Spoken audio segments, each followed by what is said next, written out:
as the stars begin to whisper their silent stories across the velvet canopy of night, and the quiet hum of your surroundings melts into stillness. Allow your thoughts to drift far, far away, beyond the hum of electricity, beyond the tangle of modern noise, to a place older than memory, a place where the rivers Tigris and Euphrates once carved lifelines through a land so rich and fertile. Its people were said to be the first to rise from the fog of prehistory into the dawn of civilization. Tonight, we journey into the heart of ancient Sumer, the world's first urban culture.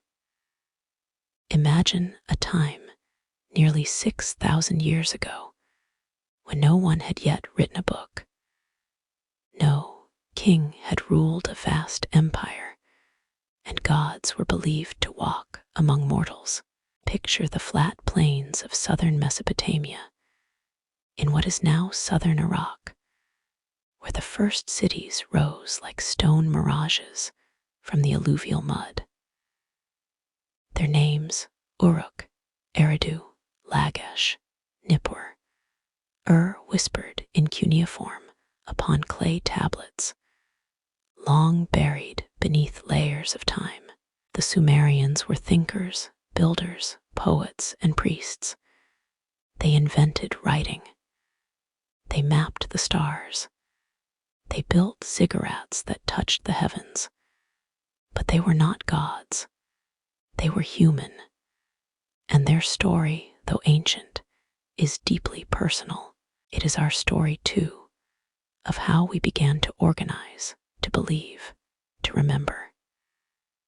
This video is not just a history lesson. It's a gentle unraveling of the human past, a lullaby made of stone cities and silent sands. You may not stay awake for all of it, and that's perfectly fine. My voice will carry you, like the river once carried reeds and stories, to a calmer place. But before we begin, tell me, where in the world are you watching this from? What time is it by your side of the earth? Are you in bed already, or winding down your evening? I'd love to know. Leave me a comment down below.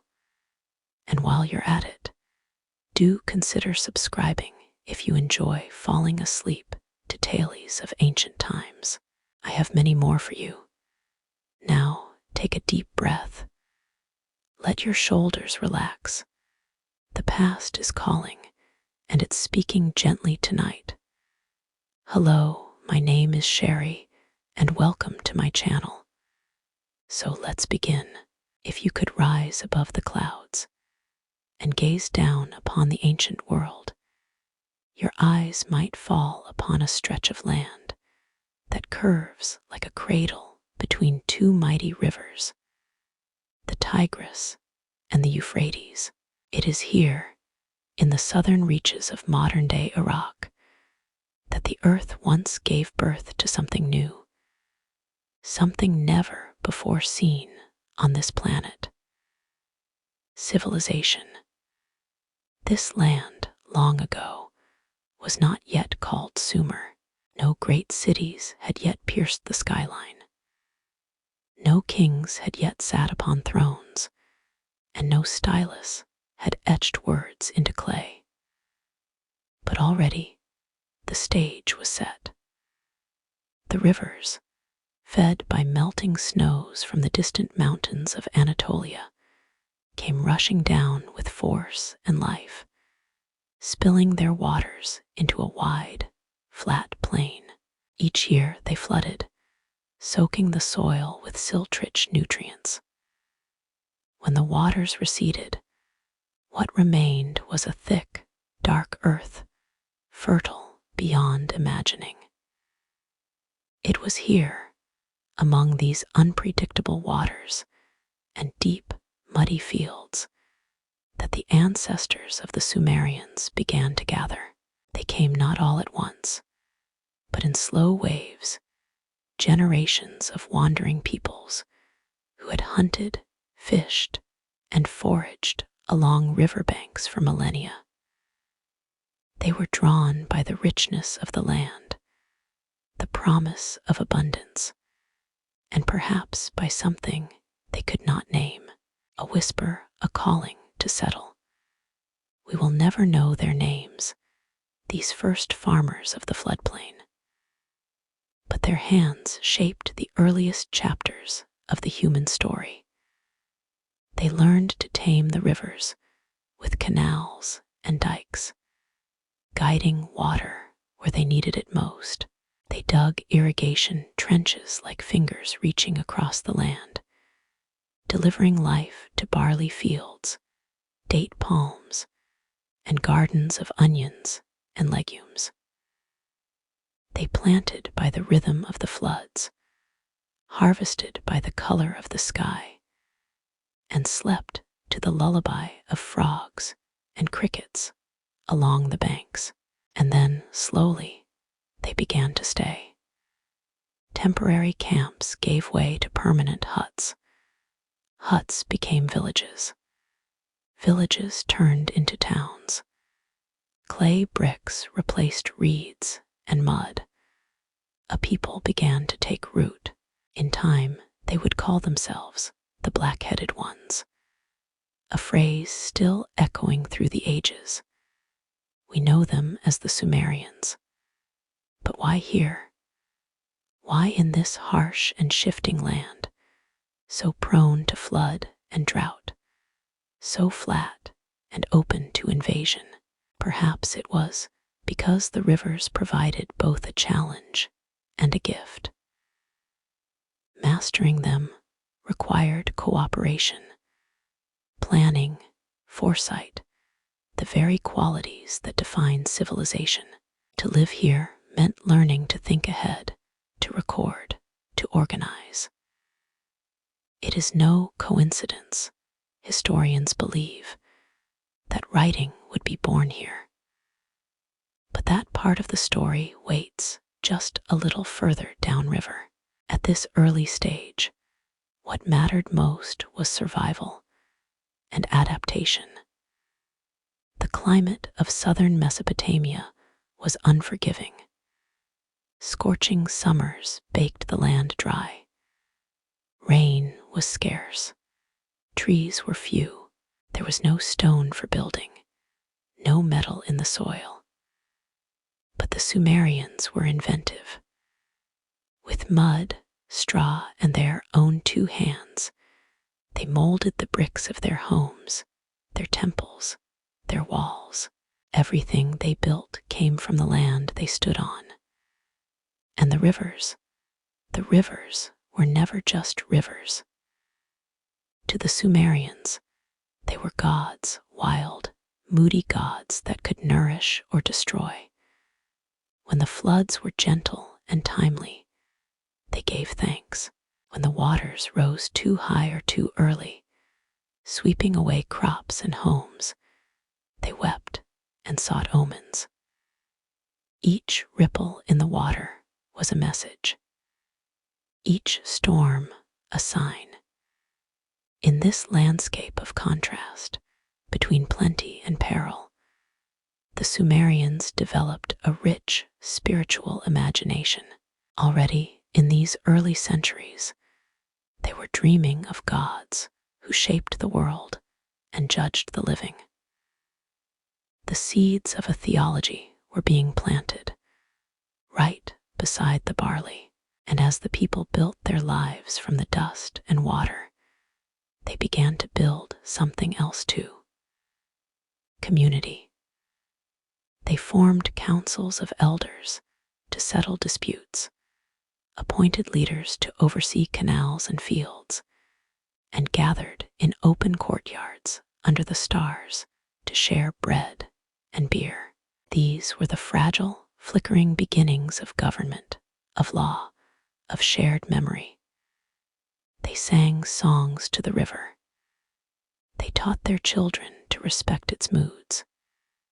And perhaps, As they sat by their hearths in the evening, they told stories of when the first floods came, or of the time a boat carried the people to safety, led by a man with wisdom beyond years.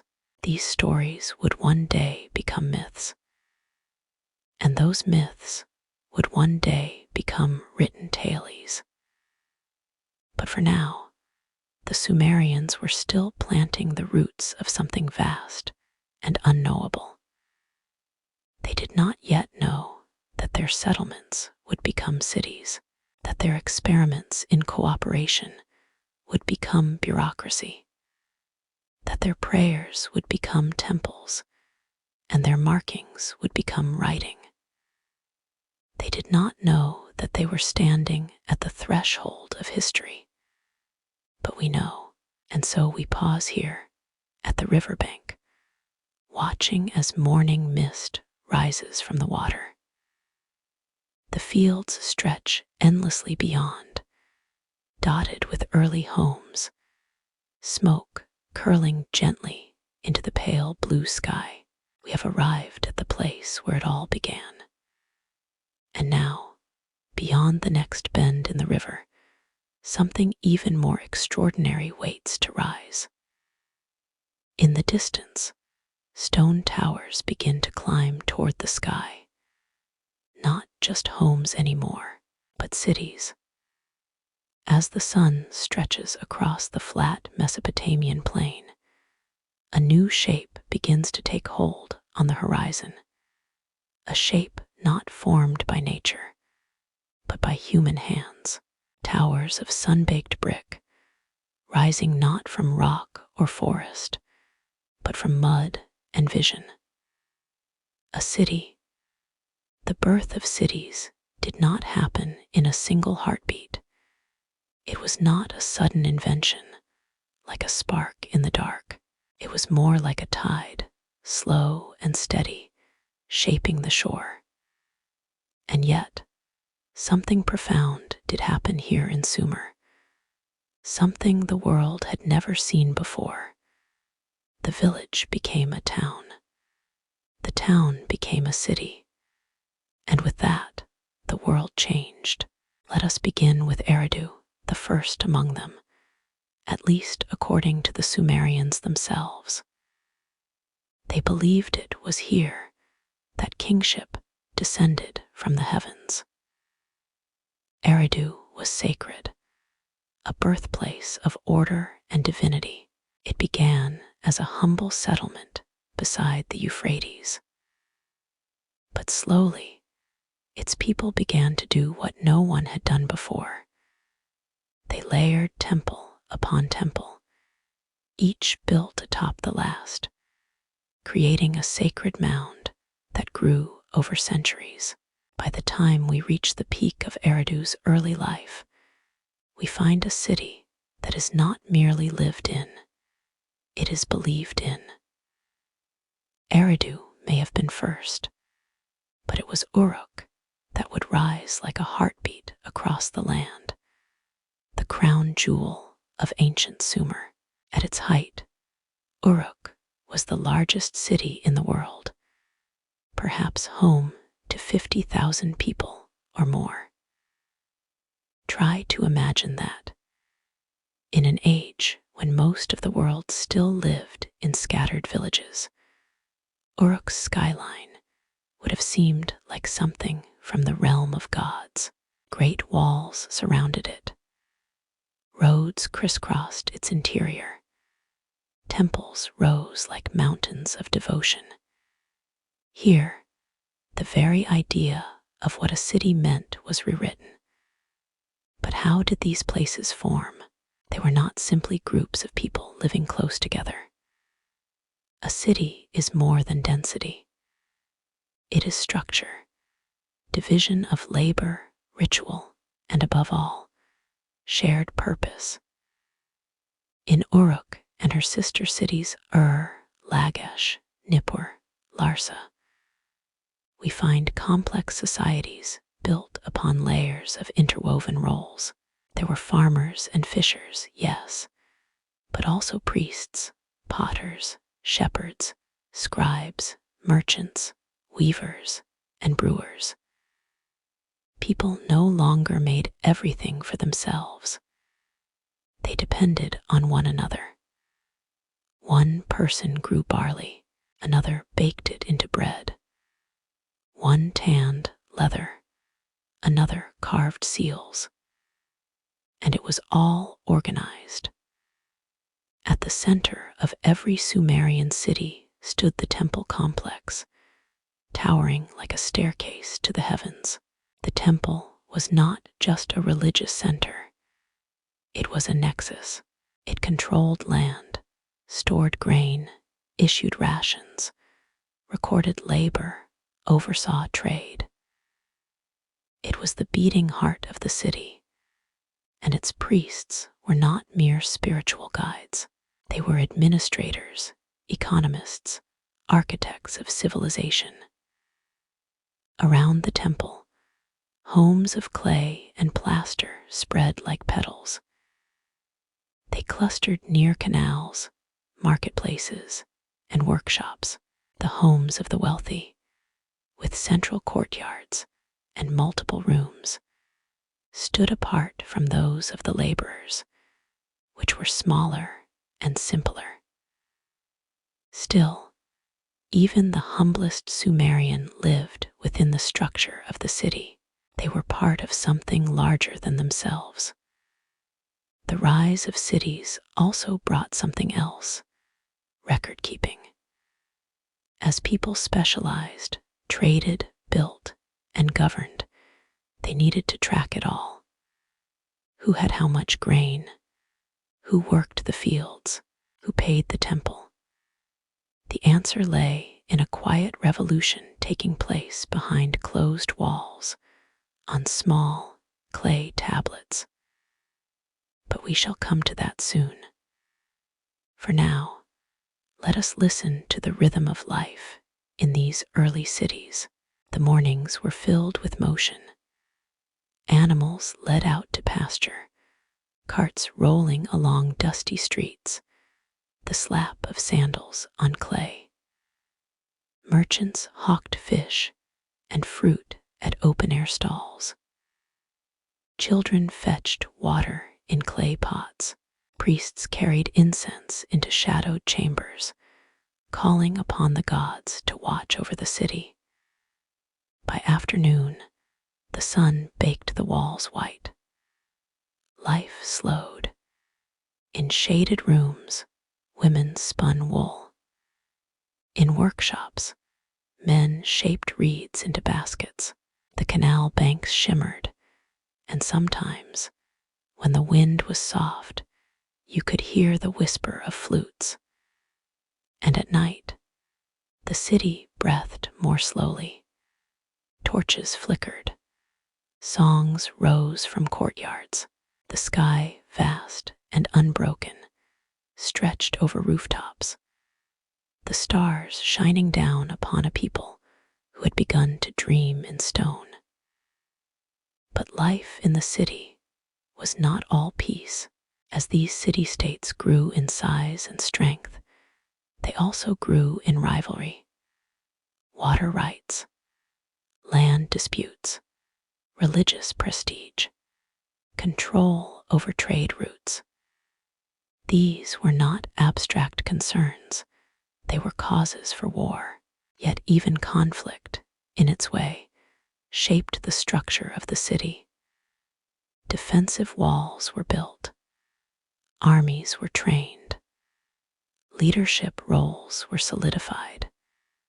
The city became more than a home. It became a power. Still, beneath the politics and the grain ledgers, there remained something deeply human. The Sumerians were not machines of governance. They were people like you and me.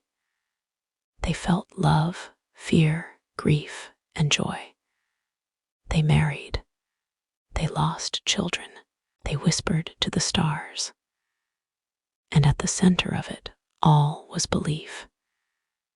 They believed their cities were gifts from the gods, that every brick laid, every temple raised, was part of a sacred order.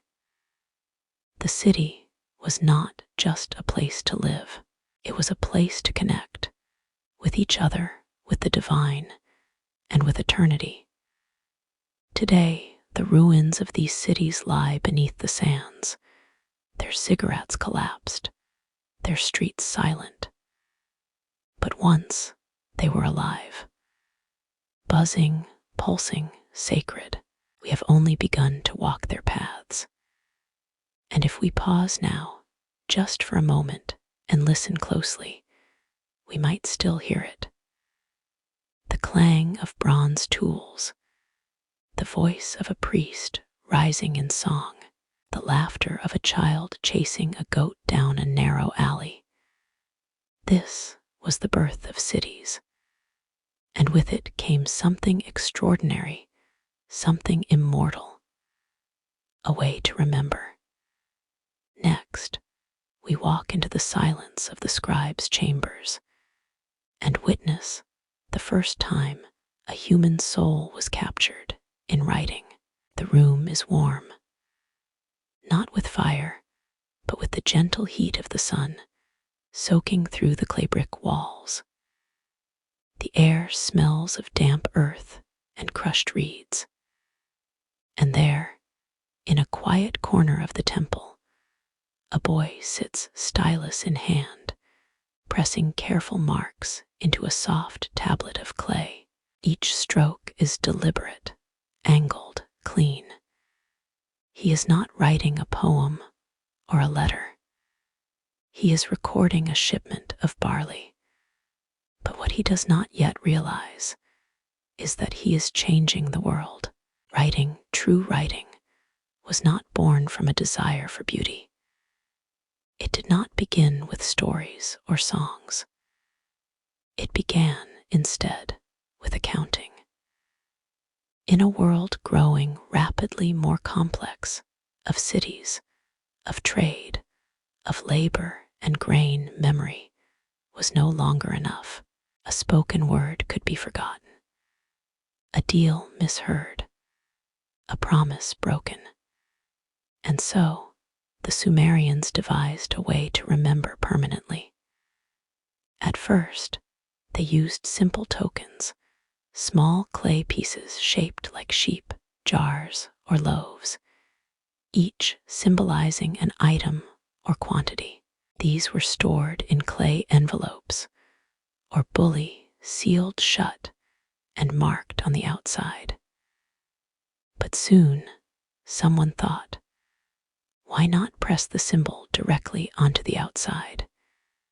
And later still, why use a token at all when the symbol alone will do? It was a quiet revolution, a leap from object to symbol, from symbol to language. It happened not in a single day, but over generations, and its tool was as humble as its origins, a sharpened reed pressed into wet clay. Thus was born the earliest form of writing, cuneiform, from the Latin cuneus, meaning wedge. At first, it was purely pictographic. A picture of a fish meant fish, a jar meant jar. But as the needs of administration grew, so too did the system. The symbols became abstract, phonetic. They began to represent sounds, syllables, and eventually ideas. This was more than communication.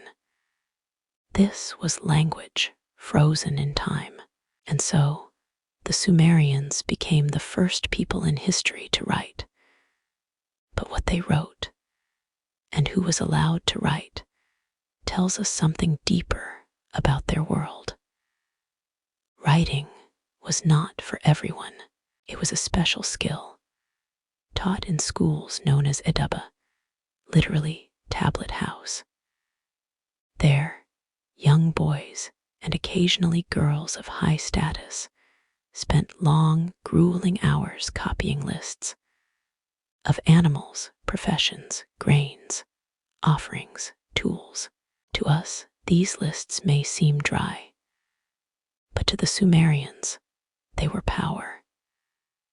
The scribe was the one who recorded the king's proclamations, measured temple offerings, wrote contracts, and copied hymns. In a world where memory was fleeting and the gods demanded precision, the scribe was both servant and master of knowledge.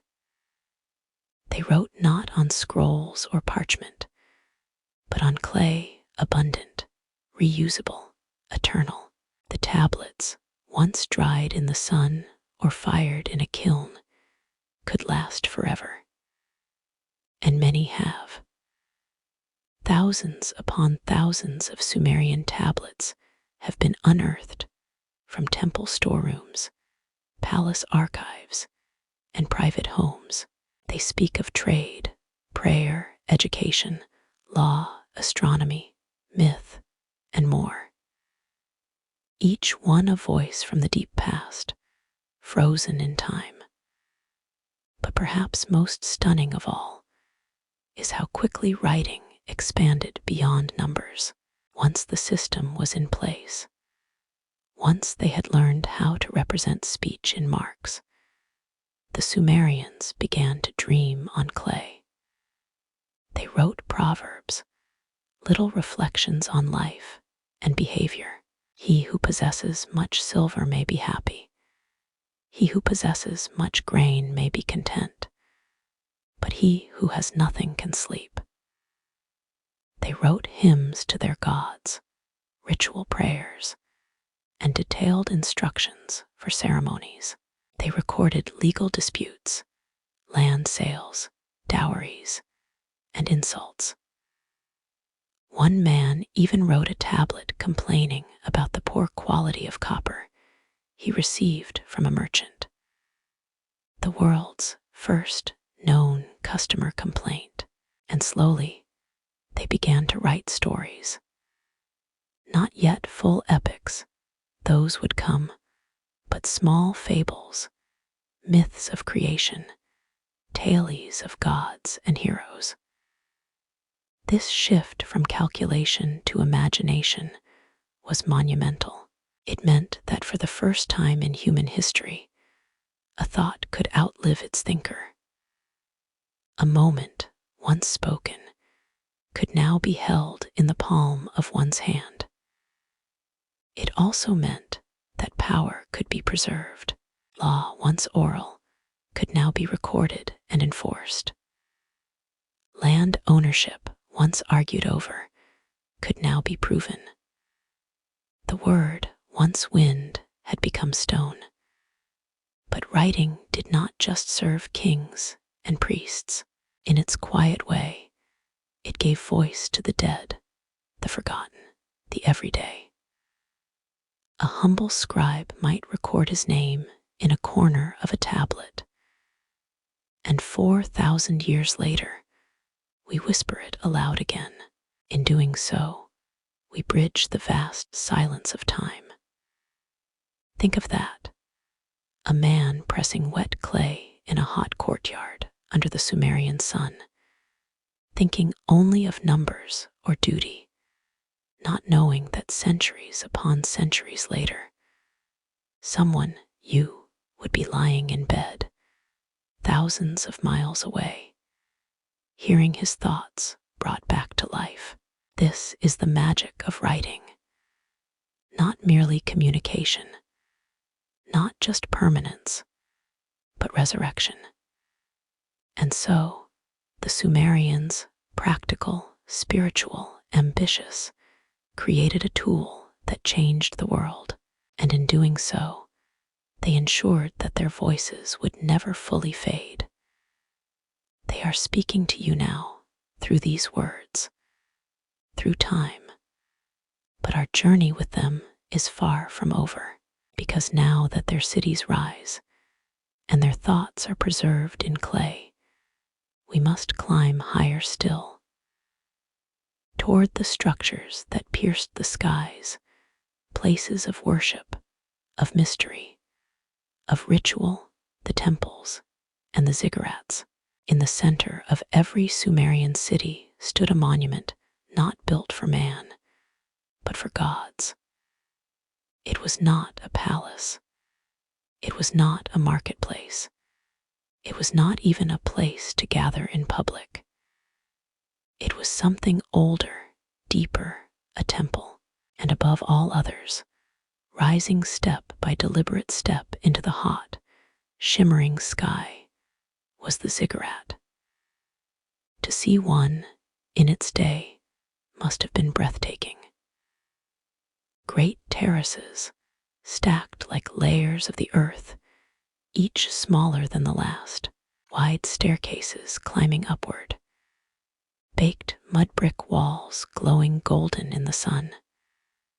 At the top, a small shrine, mysterious, secluded, where the god was said to dwell.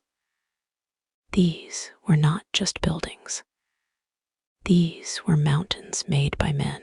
You see, the Sumerians lived in a world without mountains. Their land was flat, endless, stretched thin between river and sky. And so, they built their mountains, artificial peaks, upon which their gods could descend from the heavens. They called them Eker, mountain house, sacred space, cosmic gateway. Each ziggurat was dedicated to a specific deity. Inanna, the goddess of love and war, Enlil, the god of wind and authority, Nanna, the moon god. The god did not live in the sky, they believed, nor in the earth, but came to rest here, at the summit of the ziggurat, when properly invited through prayer, incense, and devotion. It is said that only the priests could ascend to the top, and only the high priestess or priest could enter the inner sanctum, the cella, where the divine presence was strongest. But let us step back a moment and understand what these temples truly were. They were not only places of worship, they were the heart of the city. Temples owned land. They managed agriculture. They collected taxes in grain, oil, wool, and silver. They employed hundreds, if not thousands, of workers, farmers, herders, brewers, bakers, potters, and of course, scribes. In a way, the temple was a government, a bank, a university, a spiritual nexus, all in one. People came here not only to pray, but to work, to learn, to receive rations. The temple was order, the beating heart of an otherwise chaotic world. And around this heart, cities grew. In Uruk, the temple of Inanna stood for centuries, rebuilt time and again, each version layered upon the last like sediment, holding within its walls generations of devotion. In the ziggurat of Nanna towered above the city. It still stands today, partially ruined, but unmistakable in form. To climb those stairs today is to walk in the footsteps of thousands of priests, and perhaps even a king or two. We must not imagine these temples as quiet, empty spaces. They were alive, with song, with ritual, with fire. Each morning, the priests bathed the idol of the god. They clothed it, anointed it with oil, offered it food and music. They swept the floors, chanted sacred texts, burned incense. To them, these statues were not symbols. They were embodiments. To care for the god's image was to host the divine itself. Festivals were held throughout the year, in sync with the stars and seasons. Long processions snaked through the city streets, priests in white robes, musicians playing lyres and drums, women singing hymns passed down for centuries. The entire city would pause to celebrate, to witness the movement of the gods among them. There is something profoundly human in all of this. In a land of floods and fire, of uncertainty and survival, the Sumerians built ritual. They shaped meaning from mud. They made sacred what was otherwise fragile, and they reached upward, not to escape the earth, but to connect it to the heavens. The ziggurat was not just an offering, it was a bridge, a way to meet the divine halfway. Even the design of the ziggurat reflected cosmic beliefs. Some scholars suggest that the terraces represented the layers of the universe, the heavens, the skies, the earth, the underworld. Others believe it was modeled after the mythical mountain where gods lived. But no matter the meaning, the emotion is clear. Awe. Standing at the base of a ziggurat, one would feel small, and yet somehow elevated, included in the cosmic plan. For the Sumerians, the divine was not distant. It lived among them, watched them, judged them. Their entire society revolved around appeasing and honoring this divine presence, and nowhere was that devotion more visible than in these towering, sunlit sanctuaries. Even today, the ruins of these temples stir something deep within us. Their bricks, weathered by time, still hold warmth from 1,000 summers. Their shadows fall across the same dust once walked by barefoot priests, scribes, laborers, kings. They are not intact, but they are not gone. The Sumerians believed that their temples would please the gods, and in return, the gods would grant order, fertility, victory, and peace. But such gifts are never permanent. Civilization is a fragile thing, and as we leave the high terraces of the ziggurat behind, our path will next descend into mystery, myth, and sacred fear, into the world of Sumerian gods, whose tempers stirred the wind and whose will was written in the stars. In the cool hush before dawn, as the wind slips across the flat Mesopotamian plains, the Sumerians believed something moved within it, something ancient, powerful, unseen. The gods. To live in Sumer was to live among gods, not apart from them. Every gust of wind, every flash of lightning, every swell of the river was a message, a sign. The divine did not whisper from distant heavens. It stirred in the mud, the storms, the shadows. And among all the deities in their vast pantheon, it was the gods of wind and water who ruled most fiercely. Let us begin with Enlil, the god of wind, air, and breath, the very essence of life and movement. Enlil was no gentle breeze. He was the roaring storm, the breath that parted sky and earth. He was king of the gods, holder of destinies, father of kings. It was Enlil, the Sumerians believed, who separated heaven and earth in the dawn of time, who created space for the world to exist. And it was Enlil who, with a mere word, could bring down floods or plagues, or bless a people with abundance. To displease Enlil was to risk everything. His temple, Eker, the mountain house, stood in the city of Nippur, not the largest city, but the holiest. Kings from all Sumerian city-states paid homage there, for legitimacy was impossible without Enlil's blessing. Even in death, Enlil's presence loomed. The Sumerians believed that the fate of every soul passed through his hand.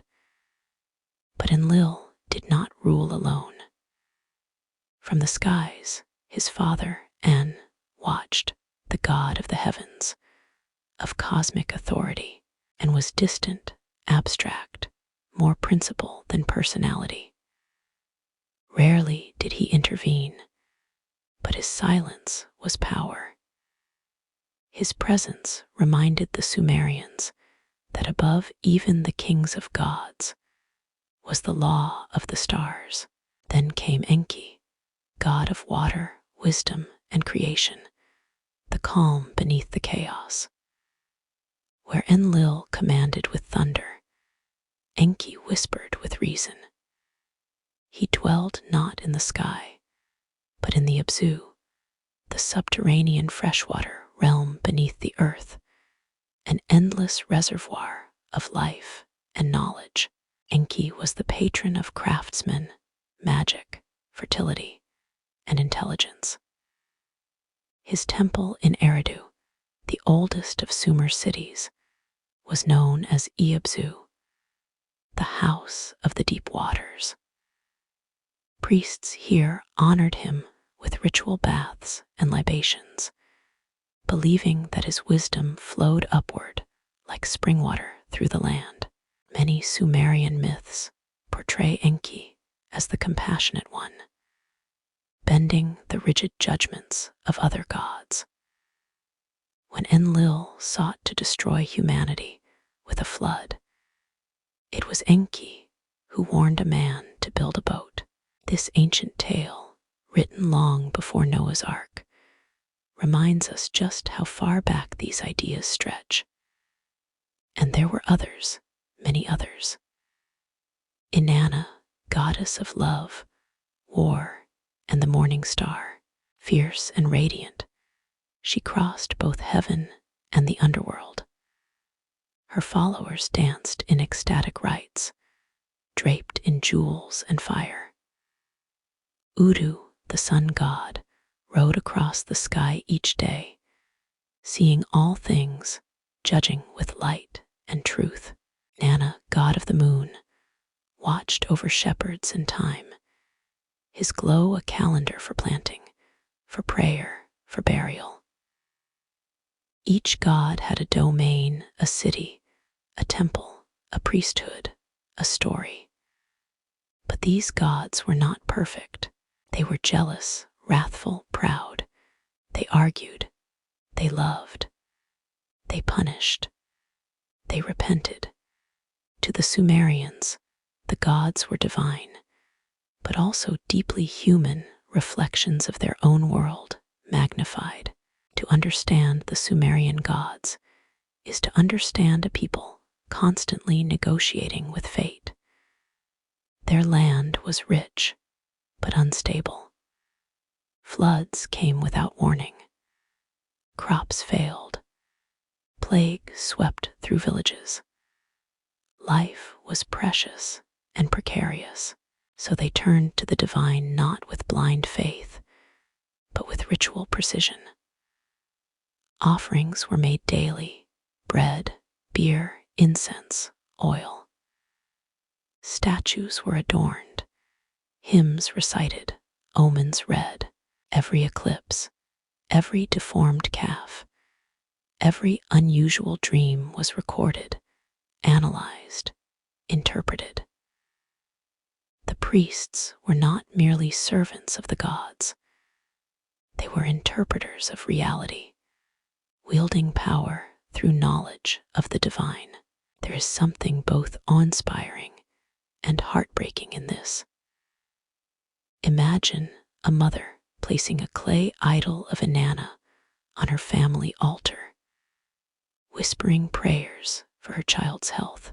A farmer, after a year of poor harvests, placing his last handful of grain at the feet of Enki's temple, asking for mercy. A king consulting a priest to read the liver of a sacrificed sheep before marching into battle. These were not empty superstitions. They were attempts to find meaning, to survive in a world too vast to control. And so, the Sumerians lived between worlds, the seen and the unseen, the river and the wind, the brick and the breath of the gods. They did not worship out of fear alone, but also out of reverence. They believed the gods had shaped them from clay, that humans were born to serve the divine order, not as slaves, but as caretakers, partners in the rhythm of the cosmos. The myths they told, the rituals they performed, the temples they built, all were part of this deep spiritual contract. And through it all, the gods of wind and water remained closest, Enlil, whose breath gave life and whose anger brought ruin, Enki, whose waters nourished the land and whispered secrets in dreams.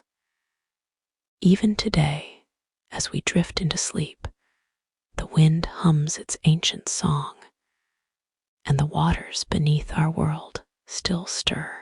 Perhaps the gods of Sumer are not gone. Perhaps they've only changed their names. And as we leave their divine realm behind, we return to earth, to kings and mortals, where the line between man and God was once blurred. Next, we meet those who claimed to rule with divine right and walk among them as kings in the still morning air of ancient Sumer, before the bustle of workers and scribes. A quiet figure might step onto the palace terrace, clad in robes, adorned with lapis lazuli and gold, eyes turned to the temple. This was the Lugal, the great man, the king. But he was not merely a ruler of men. He was a bridge between the divine and the mortal, a living emblem of the god's will. In Sumer, kingship was not political in the modern sense. It was sacred. It was bestowed by the heavens. To rule without the god's favor was unthinkable. A true king, the Sumerians believed, had kingship descend upon him like a mantle, invisible but heavy with destiny. This belief is recorded in one of the most remarkable documents of the ancient world, the Sumerian king list. It is no ordinary record. It does not simply list names and dates. It weaves myth and memory into a seamless scroll of time. The list begins with the words, "After kingship had descended from heaven, kingship was in Eridu." And from there, it tells of rulers who reigned not for years, but for centuries, even millennia. One king, Alulim of Eridu, is said to have ruled for 28,800 years.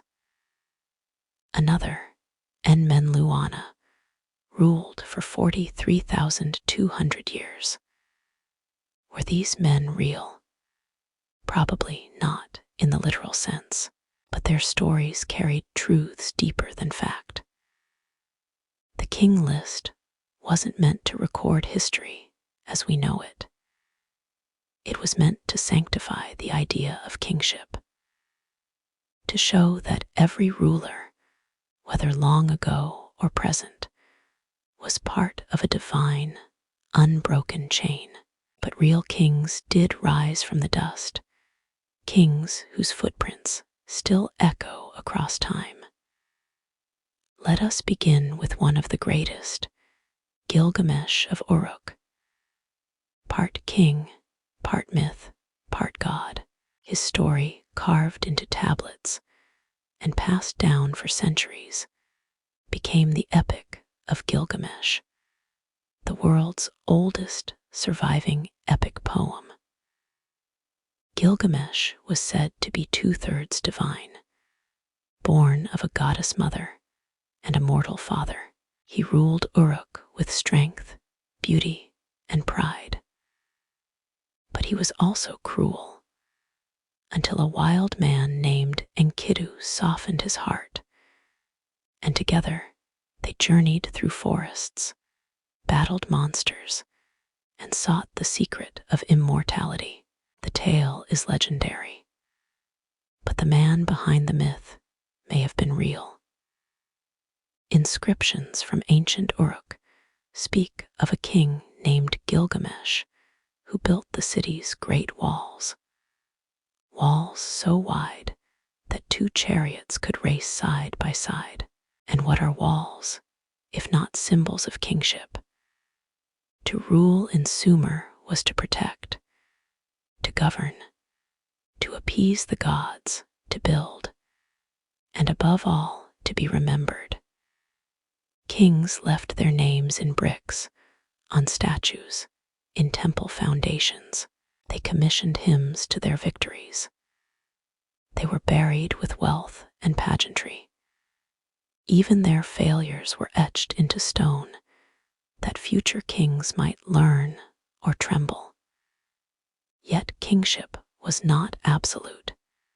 It was conditional. If a king failed in his duties, if the gods withdrew their favor, he could fall. He could be overthrown. Cities could rise in rebellion. Enemies could seize the throne. One such tale is that of Lugaltsagesi, king of Umma. He once ruled all of Sumer, having conquered the great cities, including Uruk. He declared himself king of the land and boasted that Enlil had made the world kneel before him.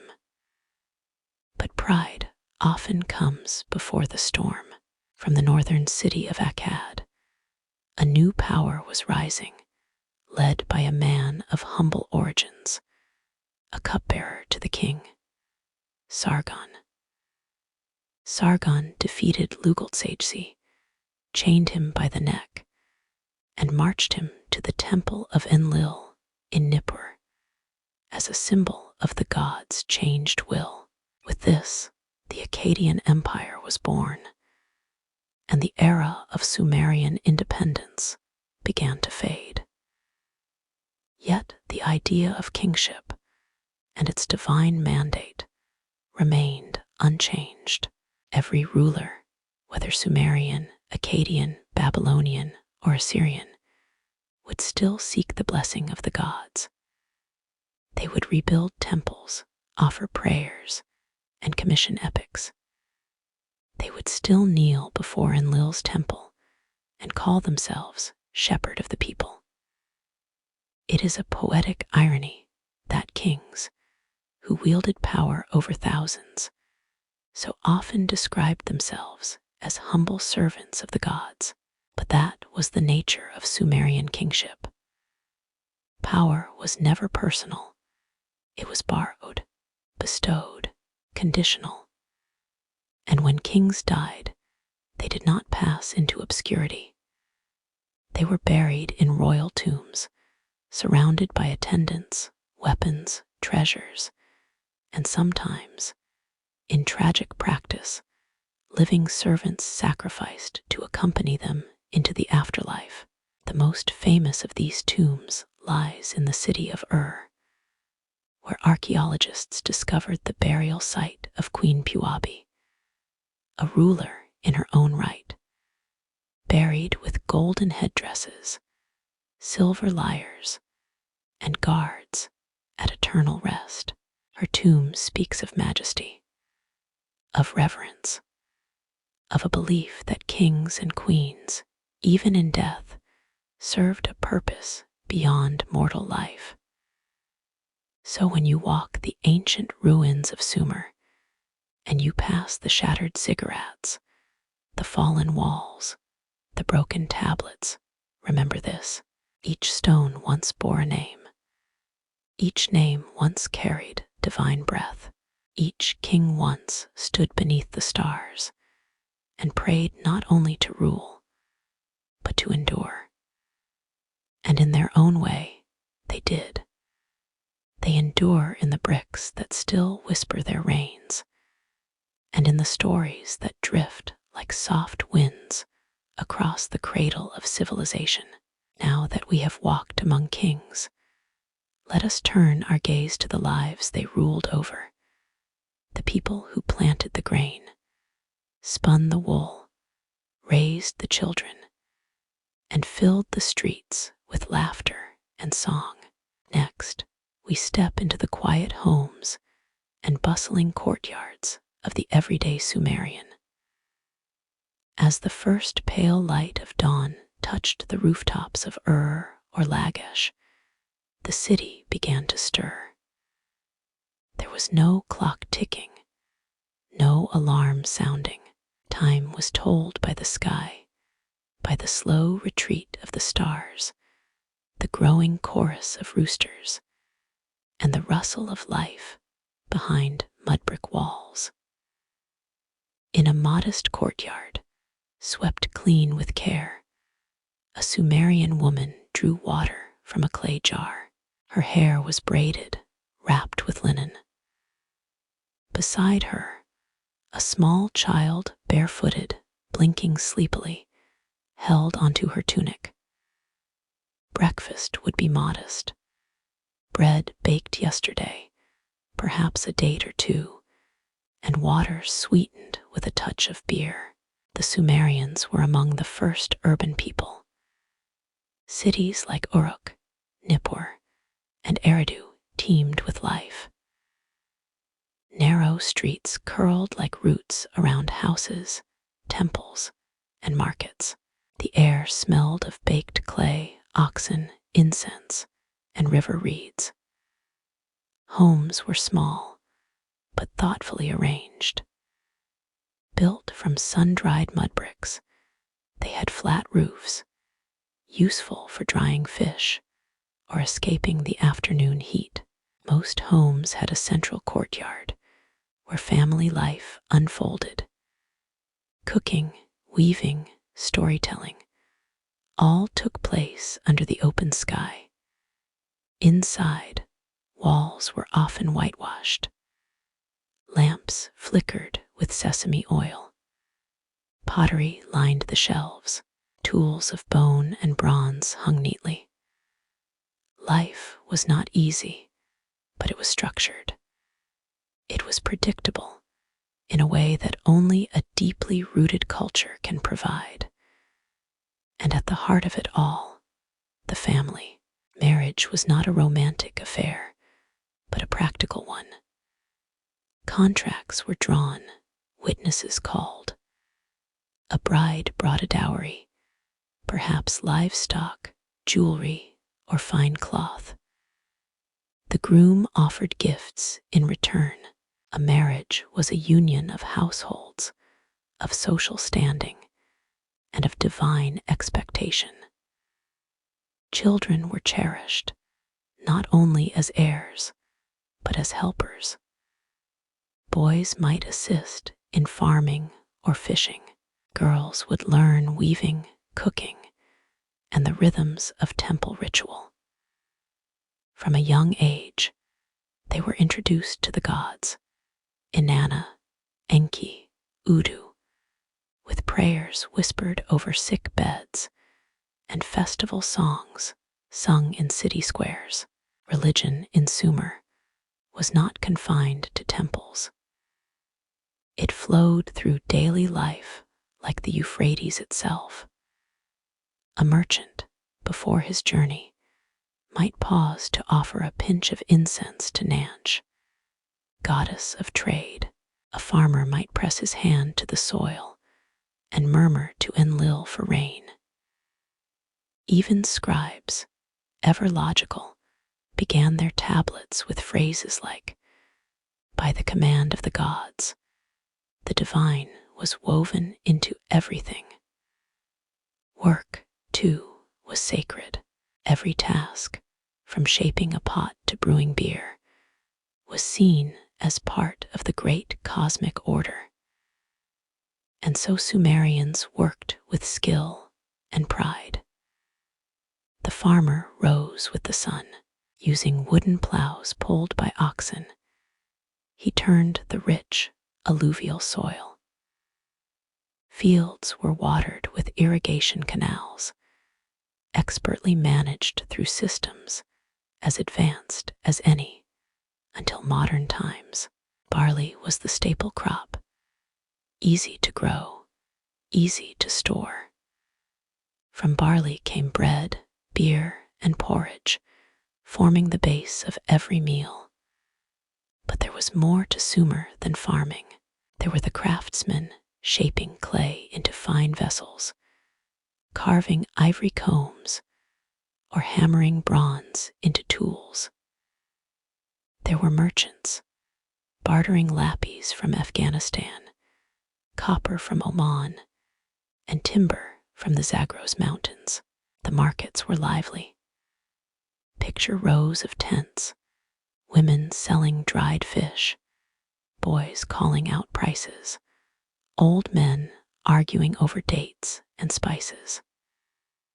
Sumerians used silver weights for trade, but also exchanged goods directly: a goat for 6 jugs of oil, a tunic for a basket of onions, and of course, there were the scribes. In a small chamber beside the temple, a boy dipped his stylus into a fresh clay tablet. His hand trembled as he copied the day's lesson: cuneiform signs, neat and sharp. To become a scribe was no small feat. One had to study for years, mastering thousands of symbols. But it was worth it. Scribes held knowledge, power, and respect. They recorded taxes, composed prayers, documented births, deaths, dreams, and treaties. Even the king needed scribes, for what is a ruler without record? Sumerian society was organized like their cities, layered, ordered, and deeply hierarchical. At the top, nobles and priests. Below them, merchants, artisans, and farmers. And below them still, laborers and slaves. Yet this was not a rigid system. A clever merchant could grow rich. A skilled artisan might find royal favor, and even slaves, in some cases, could earn freedom. Justice was administered through courts, with laws written on tablets, long before Hammurabi's famous code. If your neighbor stole your ox, you could take him before a judge. If a builder made a house that collapsed, he was held accountable. Sumerians believed in balance. In Mot, a sense of order, even if they didn't use the Egyptian word. Right conduct was rewarded. Wrongdoing invited misfortune. And yet, they also understood the randomness of life. A storm might flood your fields. Disease might strike your child. Bandits might steal your goods. And in those moments, a Sumerian would not cry out in rage, but in prayer. They would ask, "What god have I offended? What right did I forget?" Because life, for all its planning and ritual, was still at the mercy of the divine. As night fell and oil lamps flickered behind clay windows, families gathered.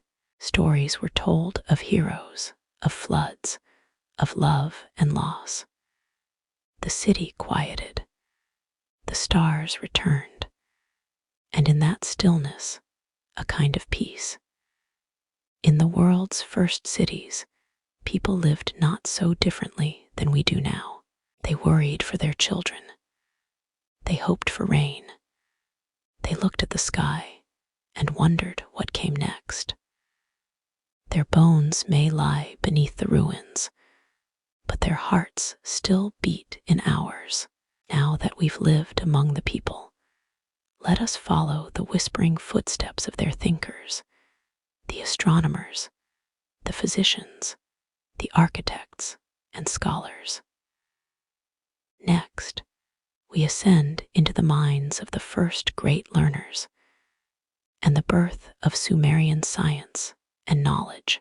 In the hush of twilight, a Sumerian scribe knelt beside an oil lamp. Before him, a clay tablet, soft and waiting, lay like a canvas. He did not hold a brush, but a stylus. He did not paint, but inscribed, and with each wedge-shaped mark, he etched not just words, but the earliest maps of human understanding. The Sumerians were not merely builders or farmers. They were seekers of knowledge, of patterns, of hidden order. They were the first to gaze at the stars and realize there is meaning here. High atop the ziggurat, that stepped temple rising like a stairway to the heavens, priests observed the night sky with nothing but their eyes. They tracked the moon's waxing curve and the slow, patient waltz of Venus. They noticed how shadows grew and shrank, how eclipses came with rhythm, how seasons shifted with subtlety. It was here, on these platforms between earth and sky, that astronomy was born. They mapped constellations, named stars, divided the sky into sections, and they wove these celestial patterns into calendars, essential for farming, festivals, and temple rites. Their lunar calendar, based on 12 months, became the model for many that followed. When months didn't fit the seasons, they added extra days, an early leap year of sorts. But the sky wasn't the only place they sought structure. On the ground, in markets and temples, mathematics emerged not as abstract theory, but as a tool of survival. The Sumerians created a base 60 number system. Yes, 60. That's why today we have 60 seconds in a minute, 60 minutes in an hour, and 360 degrees in a circle. Their choice wasn't random. 60 divides neatly by 2, 3, 4, 5, and 6. Perfect for shared trade, measured fields, or divided harvests. They used cylindrical tokens, tally marks, and later full numerical symbols. They calculated areas, volumes, and interest rates. Farmers needed it to divide land. Merchants needed it to weigh goods. Priests needed it to measure offerings. The numbers were not silent. They were active, lived in, vital. On one recovered clay tablet, a scribe had written a series of equations long before Euclid, before Pythagoras. Geometry, algebra, even early trigonometry were being practiced, not in Greek academies, but in Sumerian schools. And those schools, the adubas, or tablet houses, were more than classrooms. They were gateways. Only a few children, almost always boys from noble or priestly families, could attend. The training was intense. Day after day, they copied signs and symbols. They memorized lists of animals, plants, minerals, and cities. They practiced law codes, hymns, proverbs. There were no vacations, no gentle encouragements. Instead, the teachers carried reeds and discipline. One clay tablet even contains a student's bitter complaint. The teacher hit me. He made me recite the lesson again and again. But with hardship came mastery. By the end of their training, a scribe could do what most others could not: preserve memory, command knowledge, serve kings, interpret omens, shape futures. And what of medicine?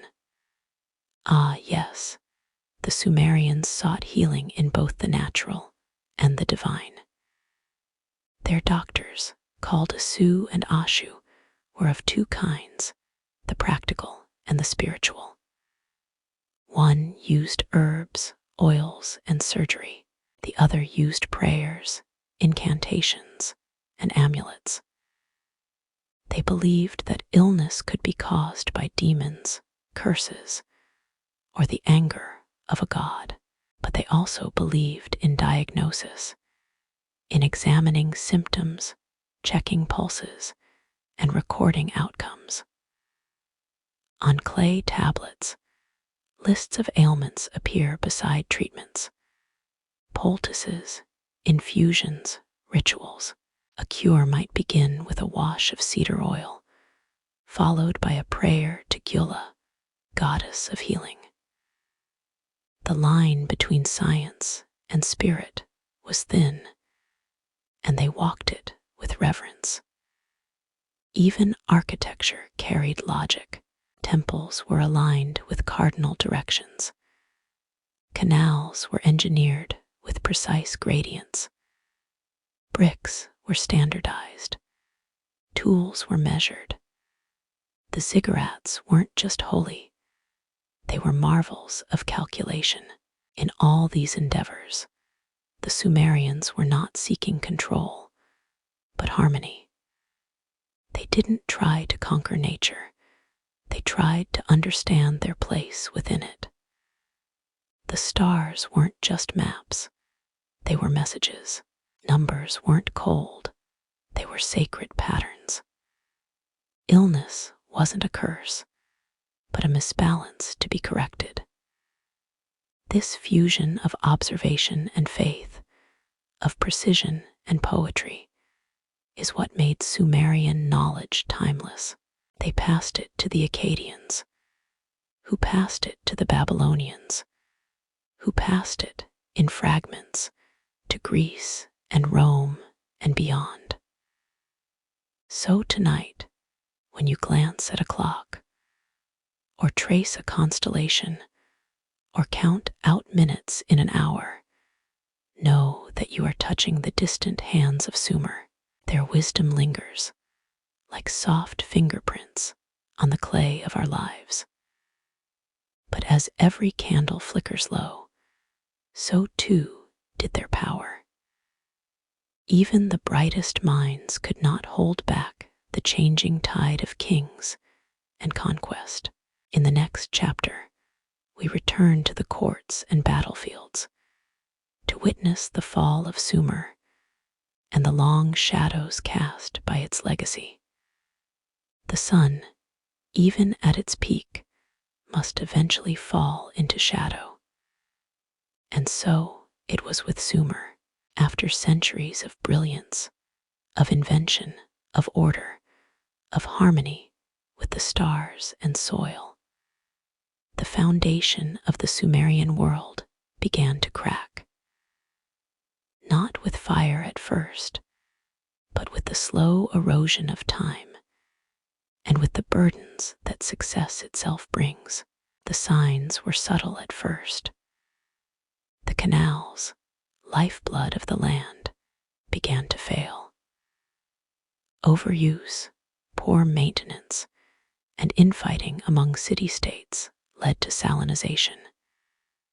A creeping salt poisoning the very fields that once bloomed with barley.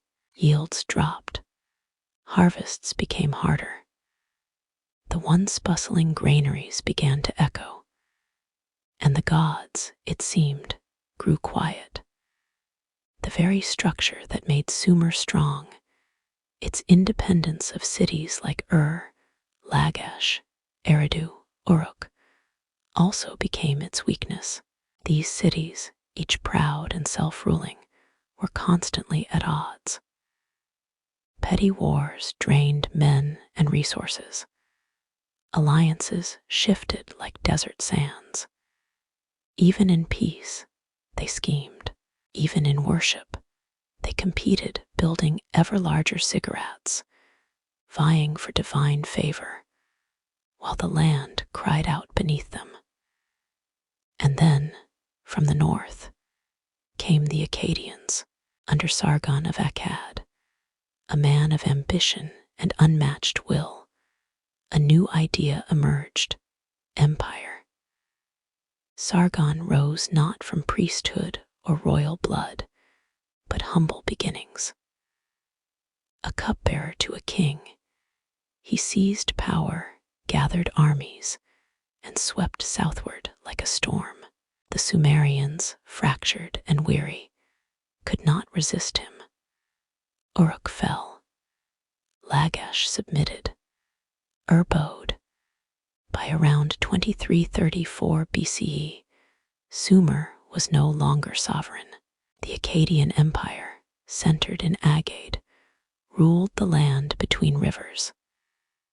And yet, Sumer did not vanish. Sargon, though conqueror, was not a destroyer of culture. He recognized the brilliance of the Sumerians. He preserved their scribes, their temples, their language. In fact, Sumerian remained the language of learning and ritual, even as Akkadian became the language of empire. But the balance had shifted. The kings of old, who once claimed to be chosen by gods, now served those who held the sword. For over a century, the Akkadians reigned. Yet, as with all empires, time caught up with them too. Climate patterns shifted, droughts gripped the land. Famine returned, and in the weakened north, from the Zagros Mountains, came new invaders, the Gutians. They were fierce, chaotic, unfamiliar. The scribes of Sumer, now under foreign rule, wrote bitterly of them, the Gutians, people who know no grain, people who know no house, people who know no city. They swept through Akkad and into Sumer, tearing apart what little unity remained. The next 100 years were dark, the Gutian period marked by decline and disarray. Temples fell silent. Canals ran dry. Kings ruled briefly, then vanished. And yet, from the ashes, rose one final flame. In the southern city of a man named Namu emerged, not just as a warrior, but as a builder of order. Around 2112 BCE, he established the third dynasty of often called the Neo-Sumerian Renaissance. Namu was more than a king. He issued the earliest known law code, predating even Hammurabi's. He rebuilt temples. He revived canals. He honored the gods and restored the rhythm of the old ways. For a brief time, Sumer glowed again. His successor, Shalgi, continued the legacy. He claimed divine status, standardized weights and measures, and even boasted of running from Nippur to a royal marathon to display vigor and divine favor. The ziggurat at restored during this time, still stands today. A stairway of stone defying centuries, but the world was changing beyond the rivers. To the west, in the lands that would become Babylon, new powers were stirring. By around 2004 BCE, a coalition of Elamites and Amorites, tribes from Iran and Syria, swept into Sumer. The walls of Ur were breached, its treasures looted, its ziggurat blackened with fire. Sumer had fallen, but listen closely. This is not a tale of disappearance. It is a tale of transformation. Though the cities crumbled, the culture of Sumer endured.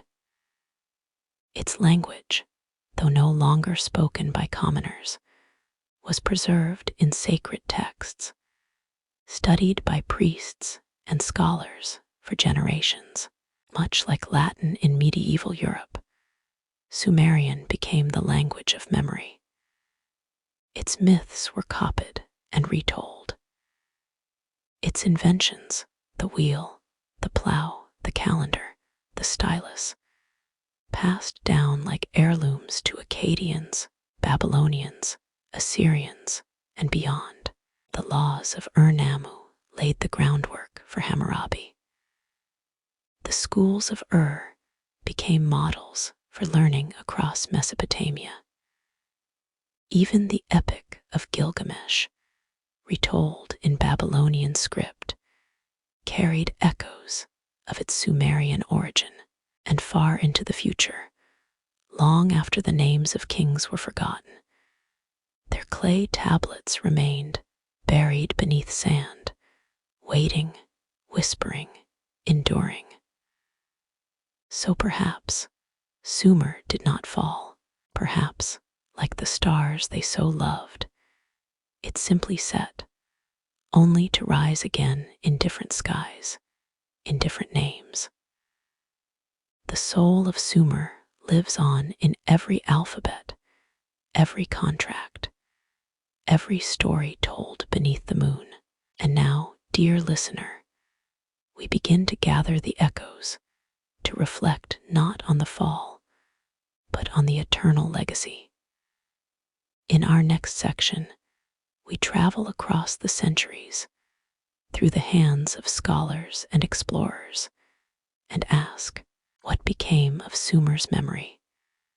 And how did it return to us after sleeping beneath the earth for so long?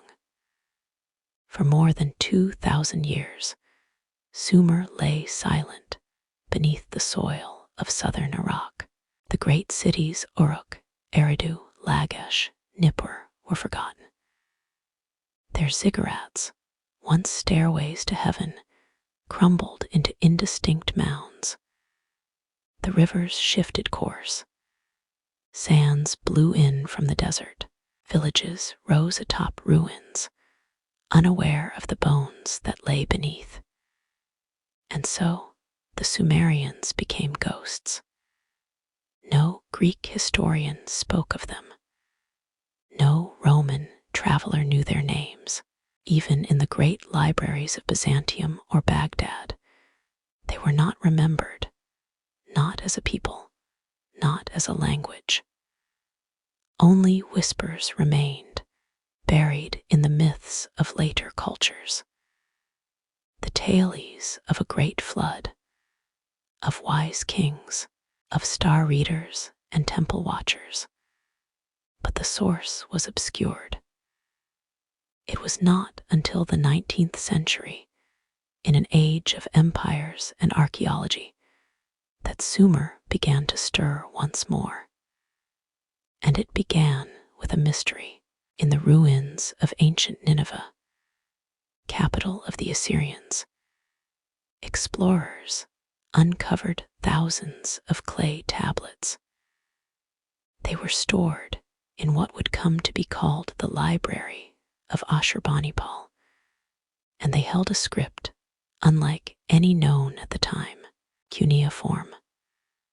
The script was angular, wedge-shaped, pressed into damp clay with a stylus. At first, scholars assumed it belonged only to the Assyrians, but as they dug deeper, literally and figuratively, a strange pattern emerged. Some tablets bore an older form of writing. The language was different, the structure unfamiliar. It lacked Semitic roots, had no known relatives.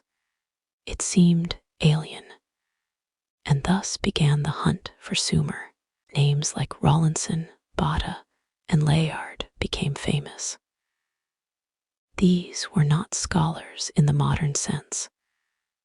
They were adventurers, colonial officers, men driven by curiosity, competition, and empire.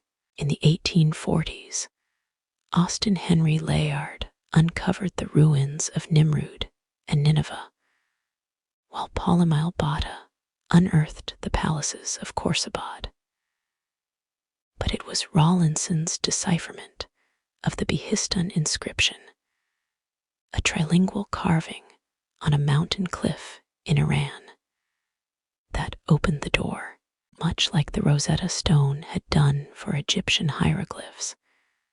The Behistun texts allowed scholars to slowly crack the code of cuneiform. And then the real surprises began. In ancient cities farther south, Eridu, Kish, Lagash, the earth yielded not just Assyrian relics, but tablets far older. The writing was cuneiform, but the language entirely distinct. By the late 1800s, scholars realized the truth. They were not reading Akkadian or Babylonian. They were reading Sumerian, the earliest written language ever discovered. A lost civilization was awakening.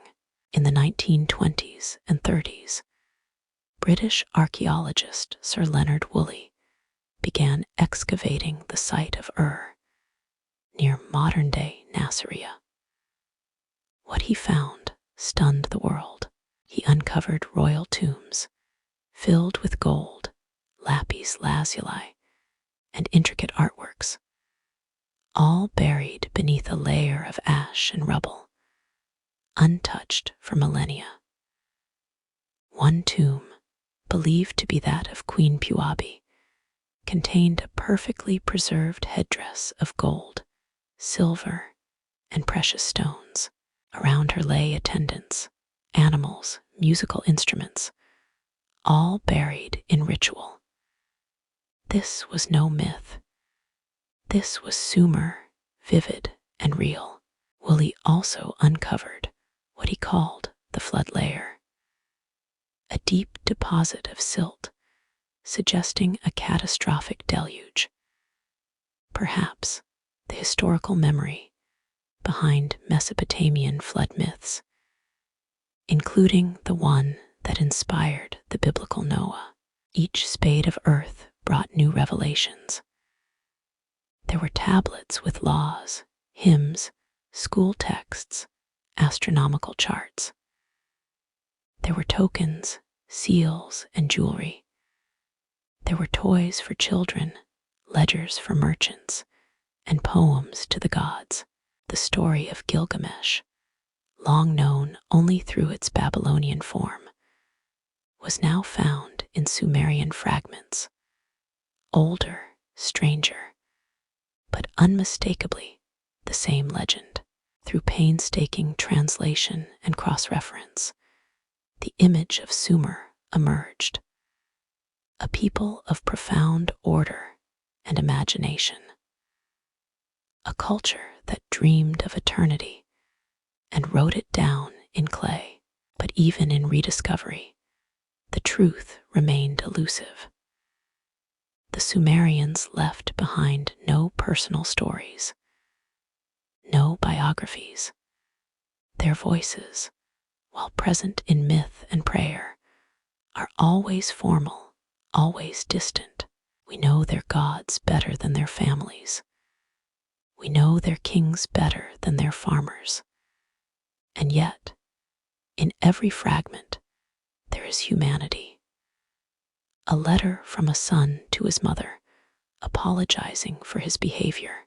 A schoolboy's tablet full of practice signs and corrections from a tired teacher, a hymn to Inanna, begging for fertility, for mercy, for love.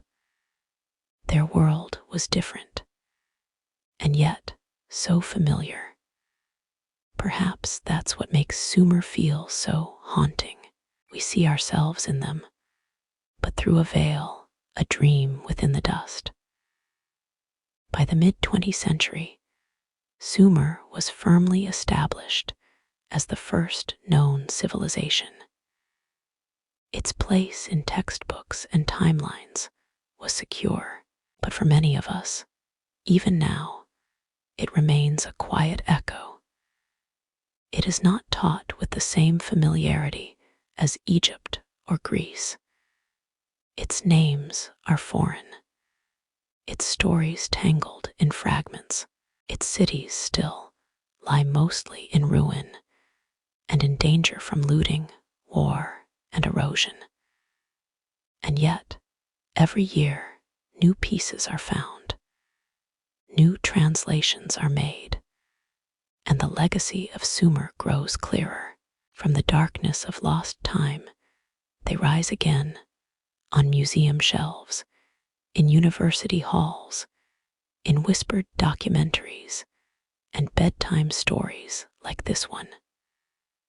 Sumer has returned to us, not as conquerors, not as gods, but as voices in clay, waiting for someone to listen.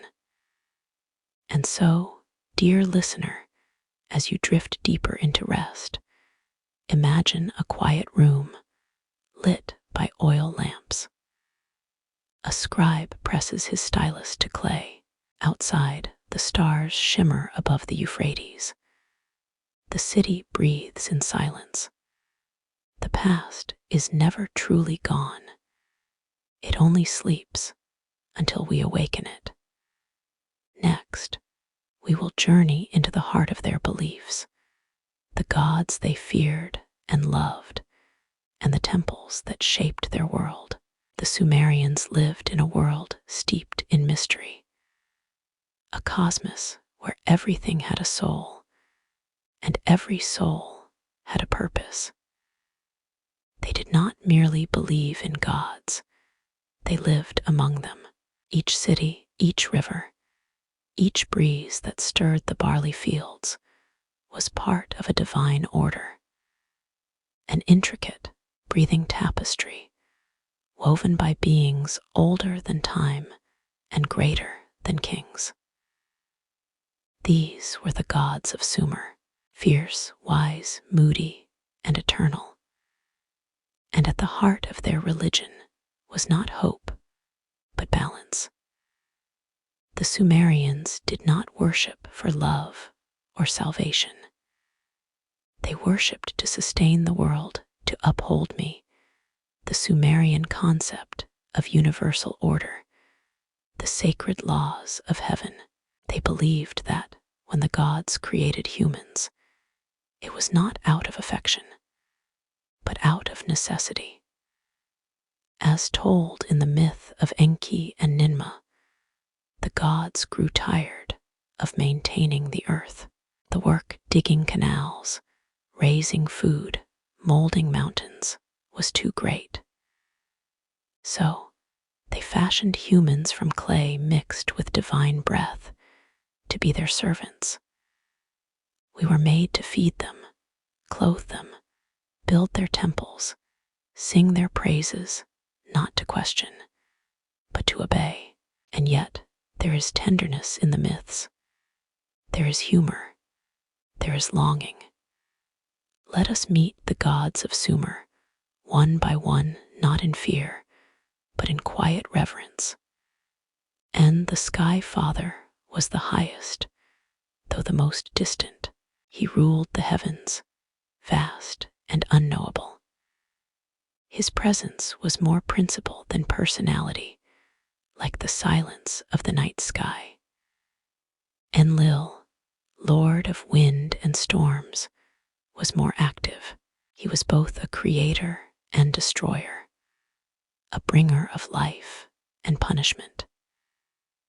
It was Enlil who separated heaven and earth, who gave kings their power, and who could just as easily send a flood to wipe out humankind when they grew too loud, too bold. Enki, god of water and wisdom, was the trickster, clever, compassionate, and sly. He lived in the Abzu, the freshwater abyss beneath the earth.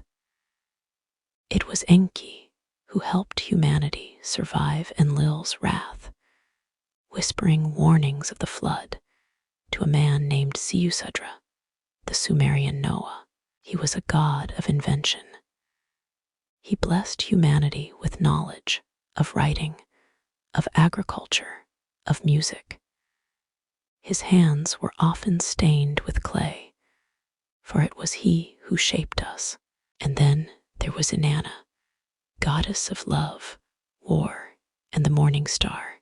Inanna was fire wrapped in silk. She ruled the passions of the heart and the fury of battle. She walked both the bedchamber and the battlefield, adorned in jewels, her voice commanding, her gaze unflinching. Her most famous myth is one of descent. In the story of Inanna's descent into the underworld, she travels to the realm of her sister, Ereshkigal, queen of the dead. At each gate she passes, she is stripped of crown, necklace, robe, until she stands naked before the throne of death. She is killed, hung on a hook, but she returns. With the help of Enki, she rises changed, more powerful, more complex. It is a tale of death and rebirth, of surrender and return, and perhaps it mirrors the Sumerian understanding of existence itself. Life is fragile, cyclical, and always beholden to the divine. Temples in Sumer were not merely places of worship. They were the very hearts of the cities. Each major city had a patron deity. Uruk had Inanna, Eridu had Enki, Nippur had Enlil, and each temple, called a ziggurat, was designed to be a dwelling place for that god. These towering step structures were built from mud brick and reached toward the sky. At the top was a shrine, a sacred room where the deity was believed to physically reside. Priests tended to these temples day and night, feeding the gods with offerings of bread, beer, incense, and song. It was believed that if the gods were not pleased, they could leave their temple, and if they left, the city would fall. Religion, therefore, was a matter of survival. The rituals were elaborate: morning ablutions, festival processions, sacrificial feasts. Priests bathed the statues, dressed them in fine cloth, and played music to honor them. One such ceremony, the sacred marriage, symbolized the union between Inanna and Dumuzi, a shepherd god. The high priestess, representing Inanna, would ritually unite with the king, representing Dumuzi. This was no vulgar affair. It was sacred theater, ensuring the fertility of the land and people. But Sumerian religion was not only about gods above, it was also about the realm below. The underworld, called Kur, was not a place of punishment, but of silence. All who died went there, regardless of virtue. They drank dust. They wore feathers. It was a gray, joyless place ruled by Ereshkigal, who rarely smiled. Still, the Sumerians honored their dead with care. They buried them with possessions, cups, tools, jewelry, believing these might be needed in the next world. Some were buried in simple plots. Others, like the royalty of Ur, lay in chambered tombs, accompanied by servants, oxen, and musicians. Death, like life, required ritual. It was not to be taken lightly. As you listen now, perhaps under a quiet ceiling, with the hum of distant thoughts in your ears, imagine the Sumerians staring at the same stars you see tonight. Imagine their prayers, whispered in the tongue of gods, written in lines of pressed clay, rising into the sky like smoke. Their world was not one of certainty, but of reverence. To them, existence was a gift borrowed from the divine, to be repaid in loyalty, gratitude, and awe. And though their temples are now dust, though their gods have no altars in today's cities, somehow the stars still move in silence, the rain still falls with mercy, and somewhere in the dark, the voice of Inanna still sings. In the next section, we will descend into the earth itself, not metaphorically, but through the lens of mud brick, metallurgy, and monuments. We'll explore how the Sumerians, armed with reeds and fire, shaped everything around them, building cities that touched the sky and outlasted empires. To walk through a Sumerian city, had we the gift to do so, would be like wandering through the pages of a living tablet. The very streets, the walls, the temples whispered stories of order, devotion, and ingenuity. These cities did not simply emerge. They were crafted, summoned out of floodplain and marsh, coaxed into form by human hands guided by divine will. And their core material, not marble, not limestone, but mud. From the banks of the Tigris and Euphrates, the Sumerians scooped soft earth and mixed it with chopped straw. They packed this into molds, letting the sun harden it into mud bricks, the humble foundation of civilization. It might seem fragile now, but to them, it was alchemy. Earth turned to shelter. Clay turned to memory. Among these cities, Uruk stood as the jewel of Sumer, sprawling, vibrant, layered with the breath of millennia. Here, temples reached skyward. The ziggurat of Inanna dominated the skyline, its terraces rising like a staircase to the heavens, painted in bright colors and adorned with shimmering tiles. It was not merely a place of worship, but a beacon, a physical link between the world of men and the realm of gods. The ziggurat was not hollow like a pyramid. It was solid within, made entirely of baked and unbaked brick, with stairways winding upward toward the shrine at the summit. There, priests would tend to the divine, watching the sunrise, watching the stars.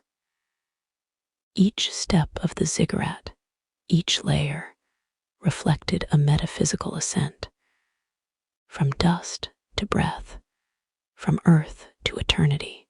But Uruk was not only a city of gods, it was also a city of water. With no dependable rain, survival in Sumer depended on mastering irrigation. The rivers were generous, but wild. Without control, they brought death. So the Sumerians dug canals, shaped levees, engineered reservoirs. Water did not simply flow. It was directed, disciplined, almost like a servant. This network of irrigation allowed fields of barley to thrive, turning desert into abundance. It also gave birth to urban life, for only with surplus food could people specialize: potters, priests, scribes, metalworkers. Uruk is believed to have housed tens of thousands of people, perhaps even over 50,000 at its peak, a staggering number for its time. And so, for the first time in human history, the city became not a temporary camp, but a permanent home. The Sumerians did not leave their cities to chance. They laid out streets. They established neighborhoods, some for priests, others for merchants, for craftsmen, for officials. They even had a form of urban zoning, with sacred quarters and commercial districts, much like our modern cities. In the center of each city rose the temple complex, surrounded by administrative buildings, storage rooms, schools, and markets. These were the beating hearts of Sumerian civilization, not only spiritual centers, but economic engines. Temple estates employed thousands: farmers, brewers, weavers, bakers, all part of a system where offerings to the gods fed not only divine hunger, but the city itself. Let us pause now at the doorway of a Sumerian home. It is modest, rectangular, with a central courtyard open to the sky. The walls are thick to resist the summer heat. There are no windows to the street, only small, high openings to let in light and keep out dust. The family inside is multi-generational: parents, children, perhaps an elderly grandparent or two. The mother needs bread. The father returns from canal work. Children trace cuneiform on clay tablets, practicing their signs. The home is sacred, not in the way temples are, but in its quiet rhythm, its pulse of life. And outside, the city hums. Vendors shout, donkeys bray, priests chant. The smell of beer and roasting lamb mingles with incense from a nearby altar. Now imagine the city at night. Lanterns flicker. The ziggurat glows in the distance, silhouetted against a sky littered with stars. From its heights, a priest watches the constellations, recording the gods' movements, reading not just the future, but the very will of the universe. Down below, a guard walks the perimeter with a torch. Somewhere, a child dreams of Gilgamesh. The city does not sleep. It listens. It remembers.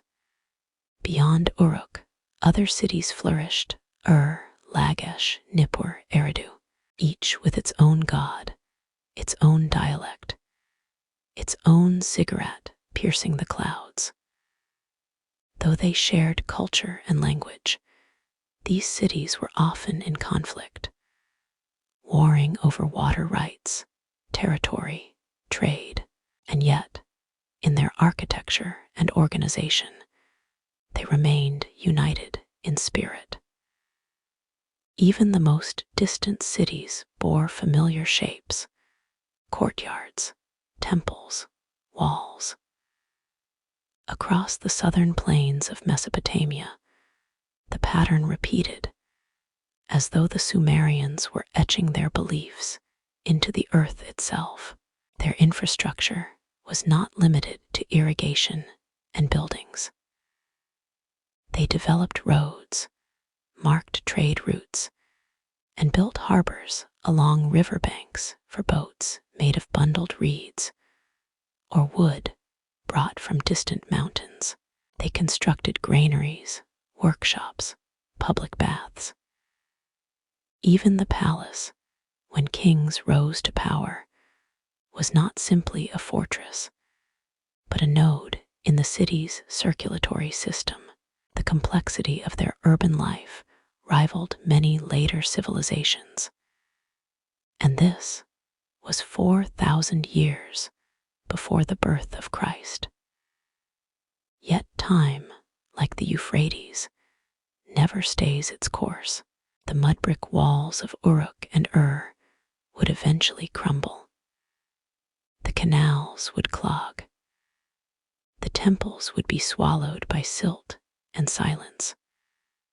But the pattern they set, of the city as center, of brick as legacy, of divine structure made visible in stone, would echo across the centuries.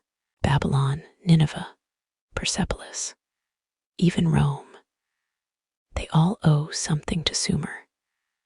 So the next time you walk down a city street or stand beneath the shadow of a tall building, pause and remember, somewhere beneath our asphalt and steel lies a memory of mud brick and firelight.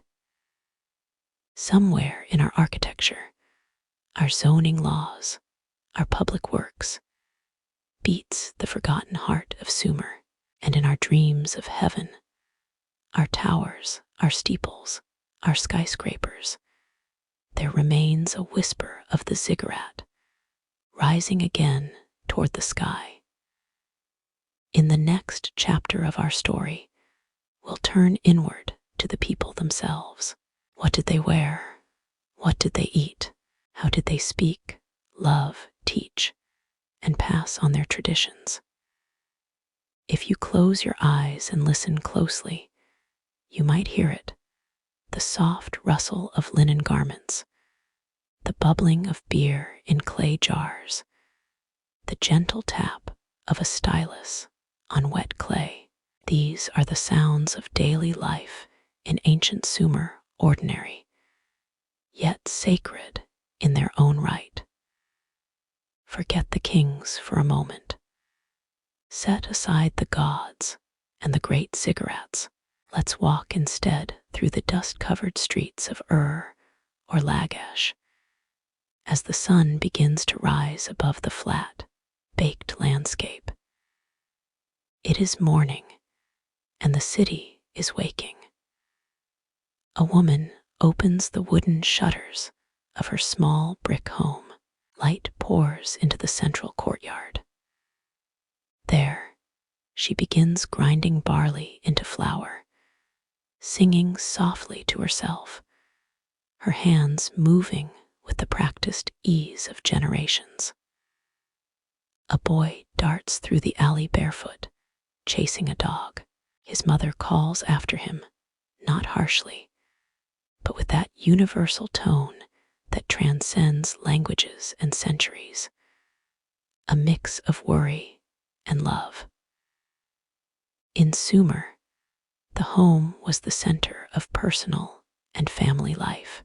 Most houses were built around an open-air courtyard, allowing in sunlight and breeze, while protecting from the heat of the southern Mesopotamian plains. Rooms were arranged around this center, small chambers for sleeping, storage, cooking, and bathing. Families were patriarchal, with the father usually holding authority, but women were not confined.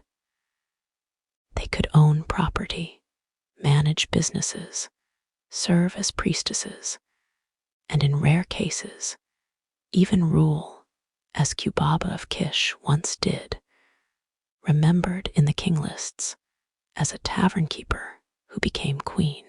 Children, as in any age, played.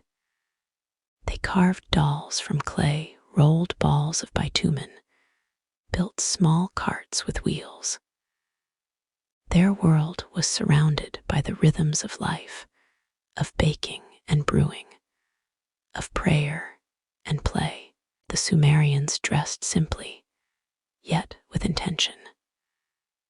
Men wore long skirts called konniks, made of sheepskin or wool. Women wore longer garments that draped over one shoulder, often belted at the waist. Both sexes often shaved their heads or wore wigs, applying kohl around their eyes, not only for beauty, but to reduce the sun's glare. Adornment wasn't rare.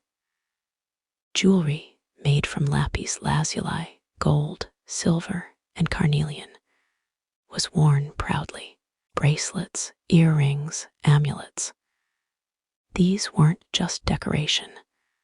They were protection, identity, and connection to the divine. As the day unfolds, the city pulses with activity. Markets open.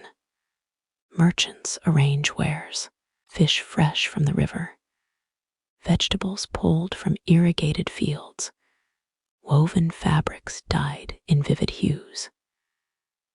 A scribe sets up a small stand with tablets ready for sale, contracts, prayers, school lessons, and the scent of fresh bread, still warm from the tanner oven, drifts down the street. Food was central, as it is in all human stories. They ate barley cakes, lentils, onions, dates, and cucumbers. Fish and goat were common sources of protein. Beer, thick and nutritious, was the drink of choice, sipped communally through long reed straws from a shared jar. Wine, rare and imported from the highlands, was reserved for the elite. Meals were shared. Sitting on mats or low stools, families gathered at the end of the day, not only to eat, but to talk, to teach, to remember. Education was treasured. For most, literacy was out of reach, but the sons of scribes and merchants, and some daughters, too, attended tablet schools, or adubas, meaning house of tablets. There, a boy would begin his journey not with words, but with lines, rows of repeating signs, etched into clay with a reed stylus. Precision was everything. The teachers were strict and discipline harsh, but the rewards immense. A skilled scribe could rise in rank, travel, advise kings, even inscribe himself into eternity. Lessons weren't only academic. Students learned etiquette, loyalty, and moral values, passed down in maxims like, do not speak arrogantly to your teacher, be kind to your friend, do not betray trust. The man who knows much should speak gently.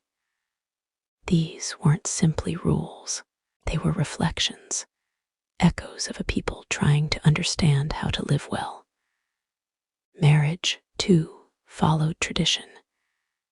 It was arranged, often young, often for alliance, but also marked by celebration. A wedding might involve music, feasts, and gifts.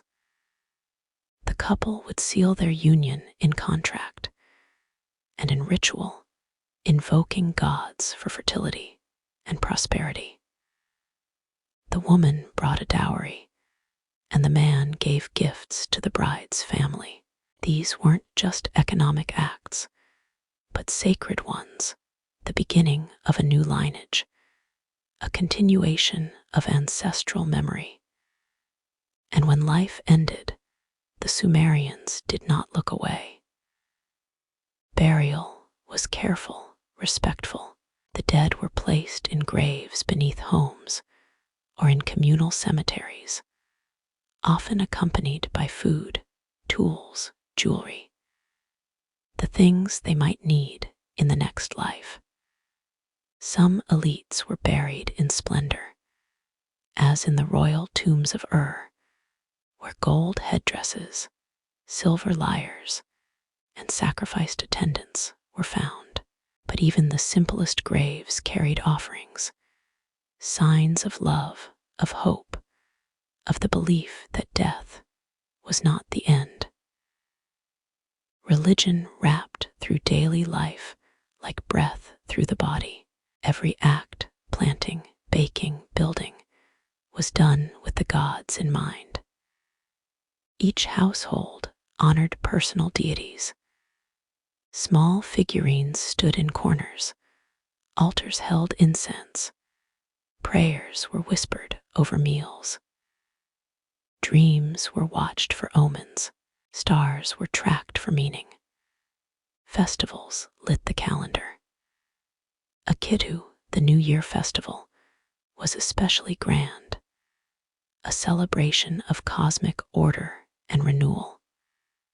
For days, the city became a theater of myth, reenacting the gods' battles, reaffirming human place in the divine story. Even in recreation, the Sumerians left their mark. They played board games, including the famous game of found buried alongside kings and commoners alike.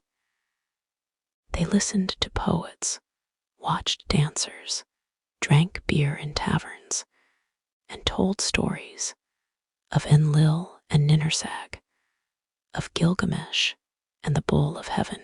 Their laughter, their music, their debates, all carried on the wind, long lost, yet somehow still present.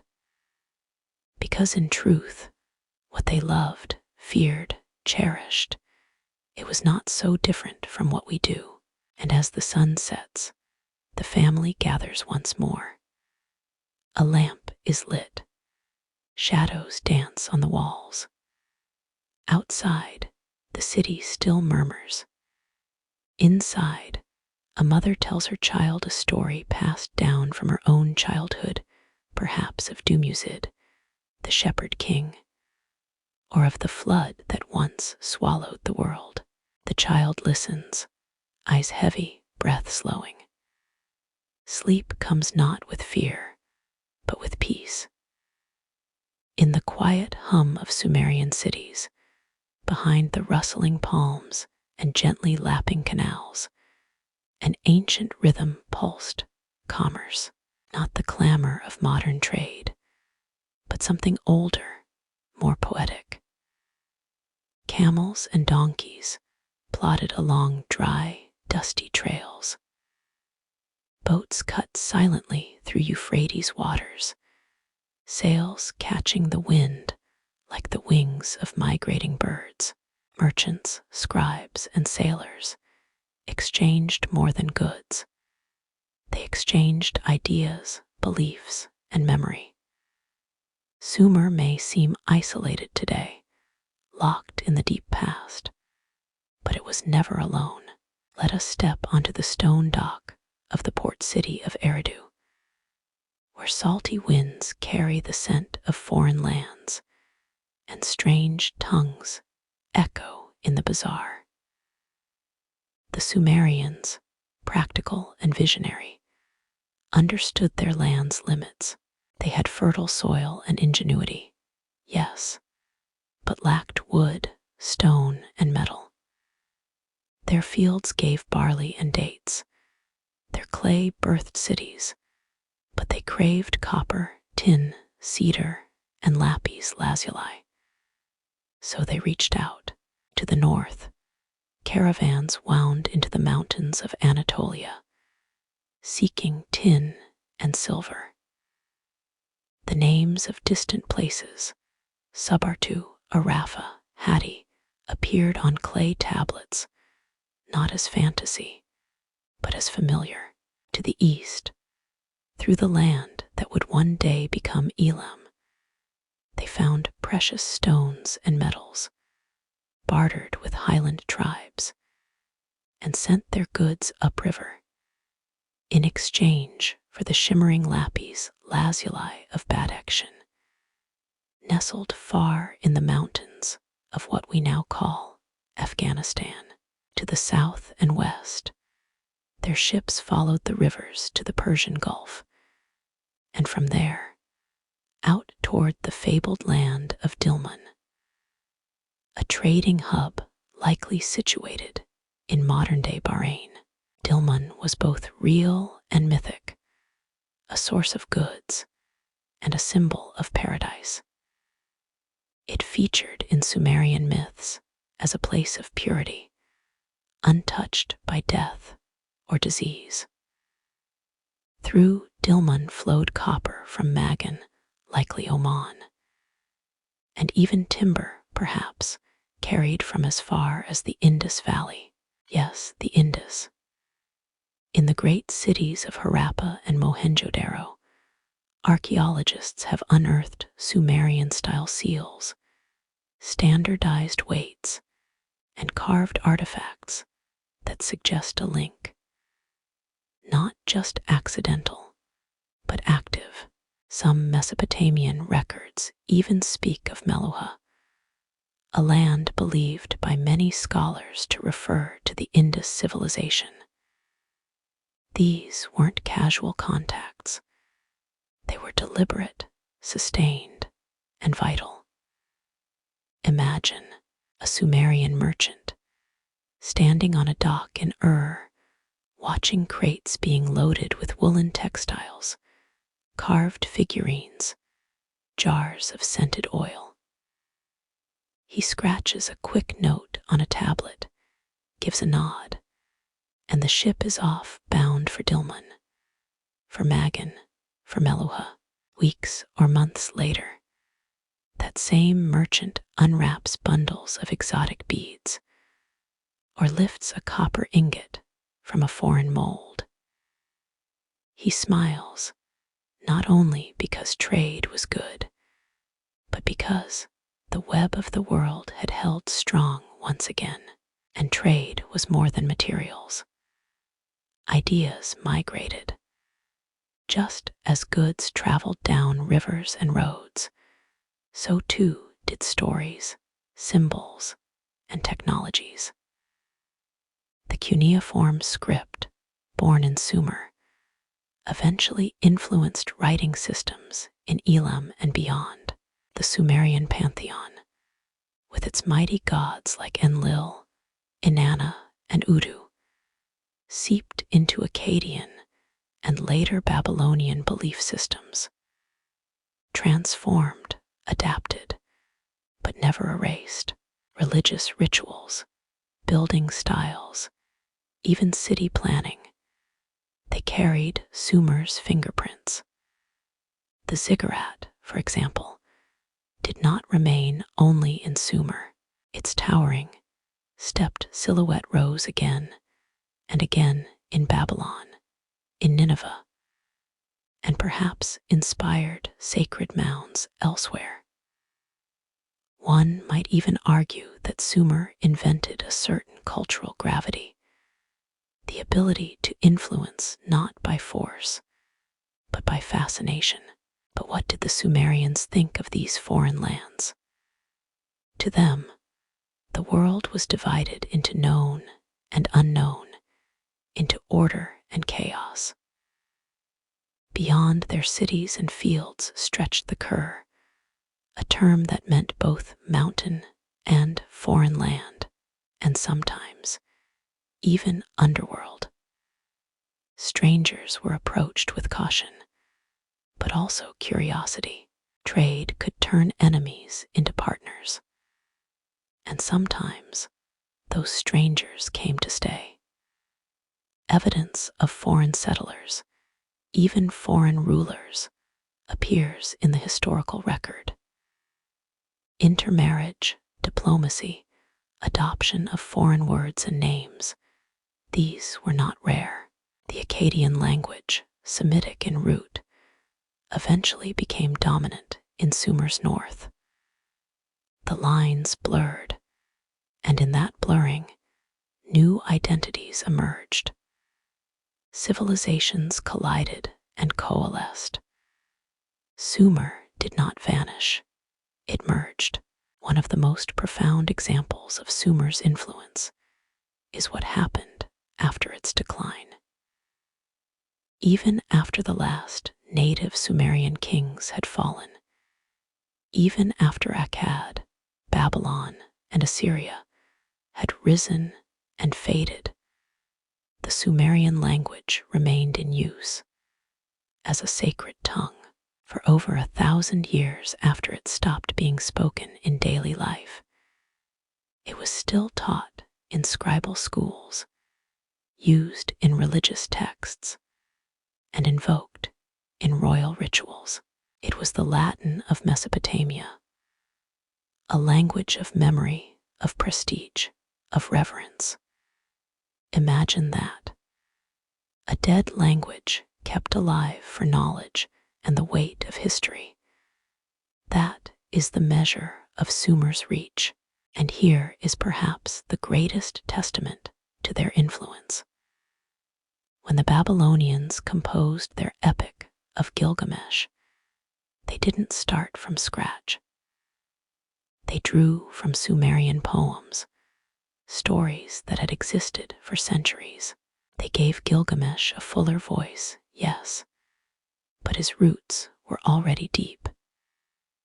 Even the flood story, a tale of divine wrath, a boat, a chosen survivor, appears first in Sumerian tablets.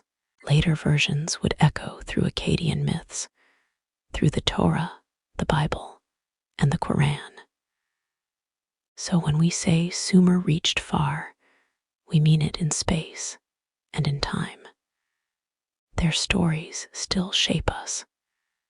Their myths still ripple through our beliefs. Their inventions still underpin our world. As the lamps flicker in the port city of Eridu, as the last boat drifts into the darkness of the Gulf, one cannot help but feel it. The invisible threads connecting us.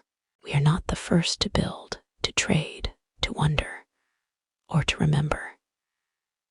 And now, only one chapter remains, one final stretch of river before the dream ends. In the next and final section, we will ask, what became of the Sumerians? How did this mighty, mysterious civilization fade into the sands of time? And more importantly, why does their story still whisper through the corridors of our sleep? The sun does not set all at once. It dips slowly, and even as darkness grows, the sky holds onto its final glow, warm, fleeting, defiant. So it was with Sumer. Not lost in a cataclysm, not erased in a single night, but rather faded little by little, like an old lullaby drifting on the edge of memory. To understand the fall of the Sumerians, we must look not for one great disaster, but for the accumulation of many quiet shifts over generations, of earth, of water, of people. Let us begin in sometime around 2000 BCE. The great city still hums, but the hum is hollow. The ziggurat stands, proud and weathered, but weeds creep through the cracks of temple courtyards. The scribes still press tablets, but fewer children come to learn cuneiform in its oldest, purest form, Sumerian. The city's pulse is slowing, and the cause is not war alone. Yes, there were invaders, the Gutians, a rough mountain people from the east, swept down into the fertile plain in the late 3rd millennium BCE. Their arrival disrupted kingships, overthrew dynasties, and plunged Sumer into chaos. But the Gutians were not the only force, and not the final one. Even as they were driven out, and Sumer experienced a brief revival, a last golden breath under Ur-Nammu and the kings of Ur's 3rd dynasty, the deeper problems remained. The land itself had begun to betray them. Sumer depended utterly on the waters of the Tigris and Euphrates. Their brilliance, irrigation, canals, controlled flooding, had turned deserts into gardens, but over time, that mastery created an invisible enemy: salinization. You see, the canals and constant watering caused salt to build up in the soil. Each harvest brought diminishing returns.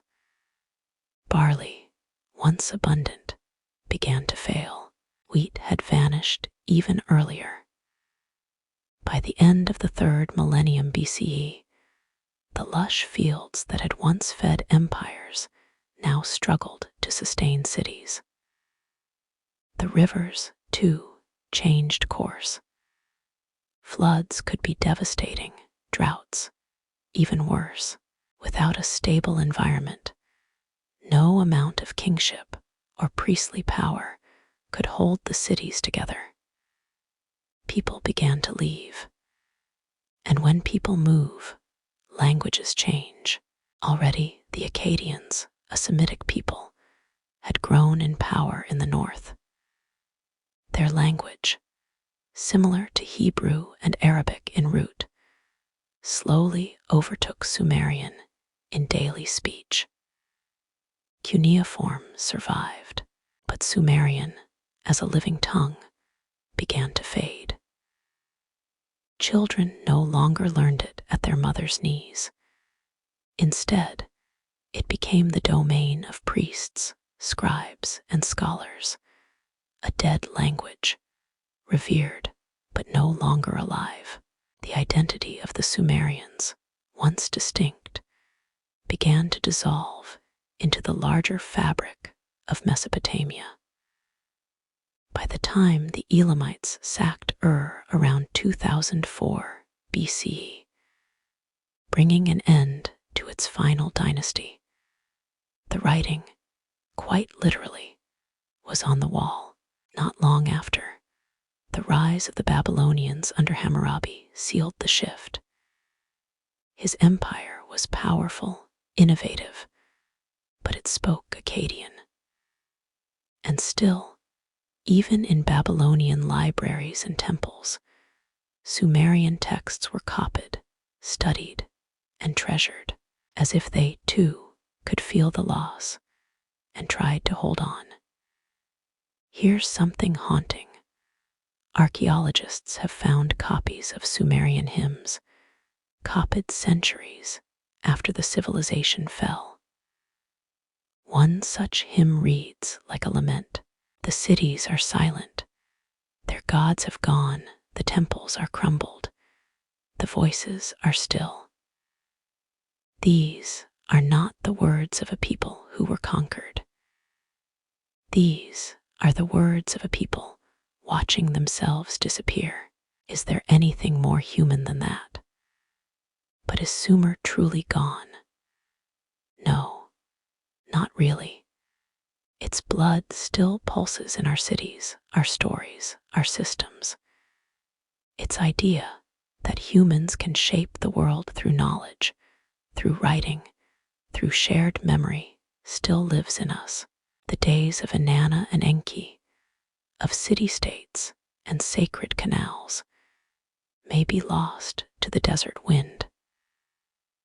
But the dream that built them lives in our libraries, our laws, our languages, in every book that is written, in every contract signed, in every student who learns the meaning of a symbol. Sumer breathes. And so perhaps they never truly fell. They simply changed form, like water shifting from river to rain, like flame giving way to ash, warm to the last flicker. Tonight, as you drift further into sleep, let your thoughts wander to the plains of Shinar. Picture the city lights of Ur reflecting on the waters of the Euphrates. Feel the press of clay beneath a scribe's careful hand.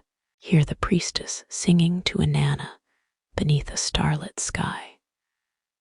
The world they built is gone, but never forgotten. Thank you for staying with me through this long journey into the heart of the world's first civilization. If you're still awake, I'd love to know, from where in the world are you watching, and what time is it where you are now? Let me know in the comments. I read everyone. And if this story brought you peace, curiosity, or a gentle nudge toward sleep, consider subscribing and join me again next time as we walk the slow paths of ancient time. My name is Sherry. Sleep well and dream of forgotten kings.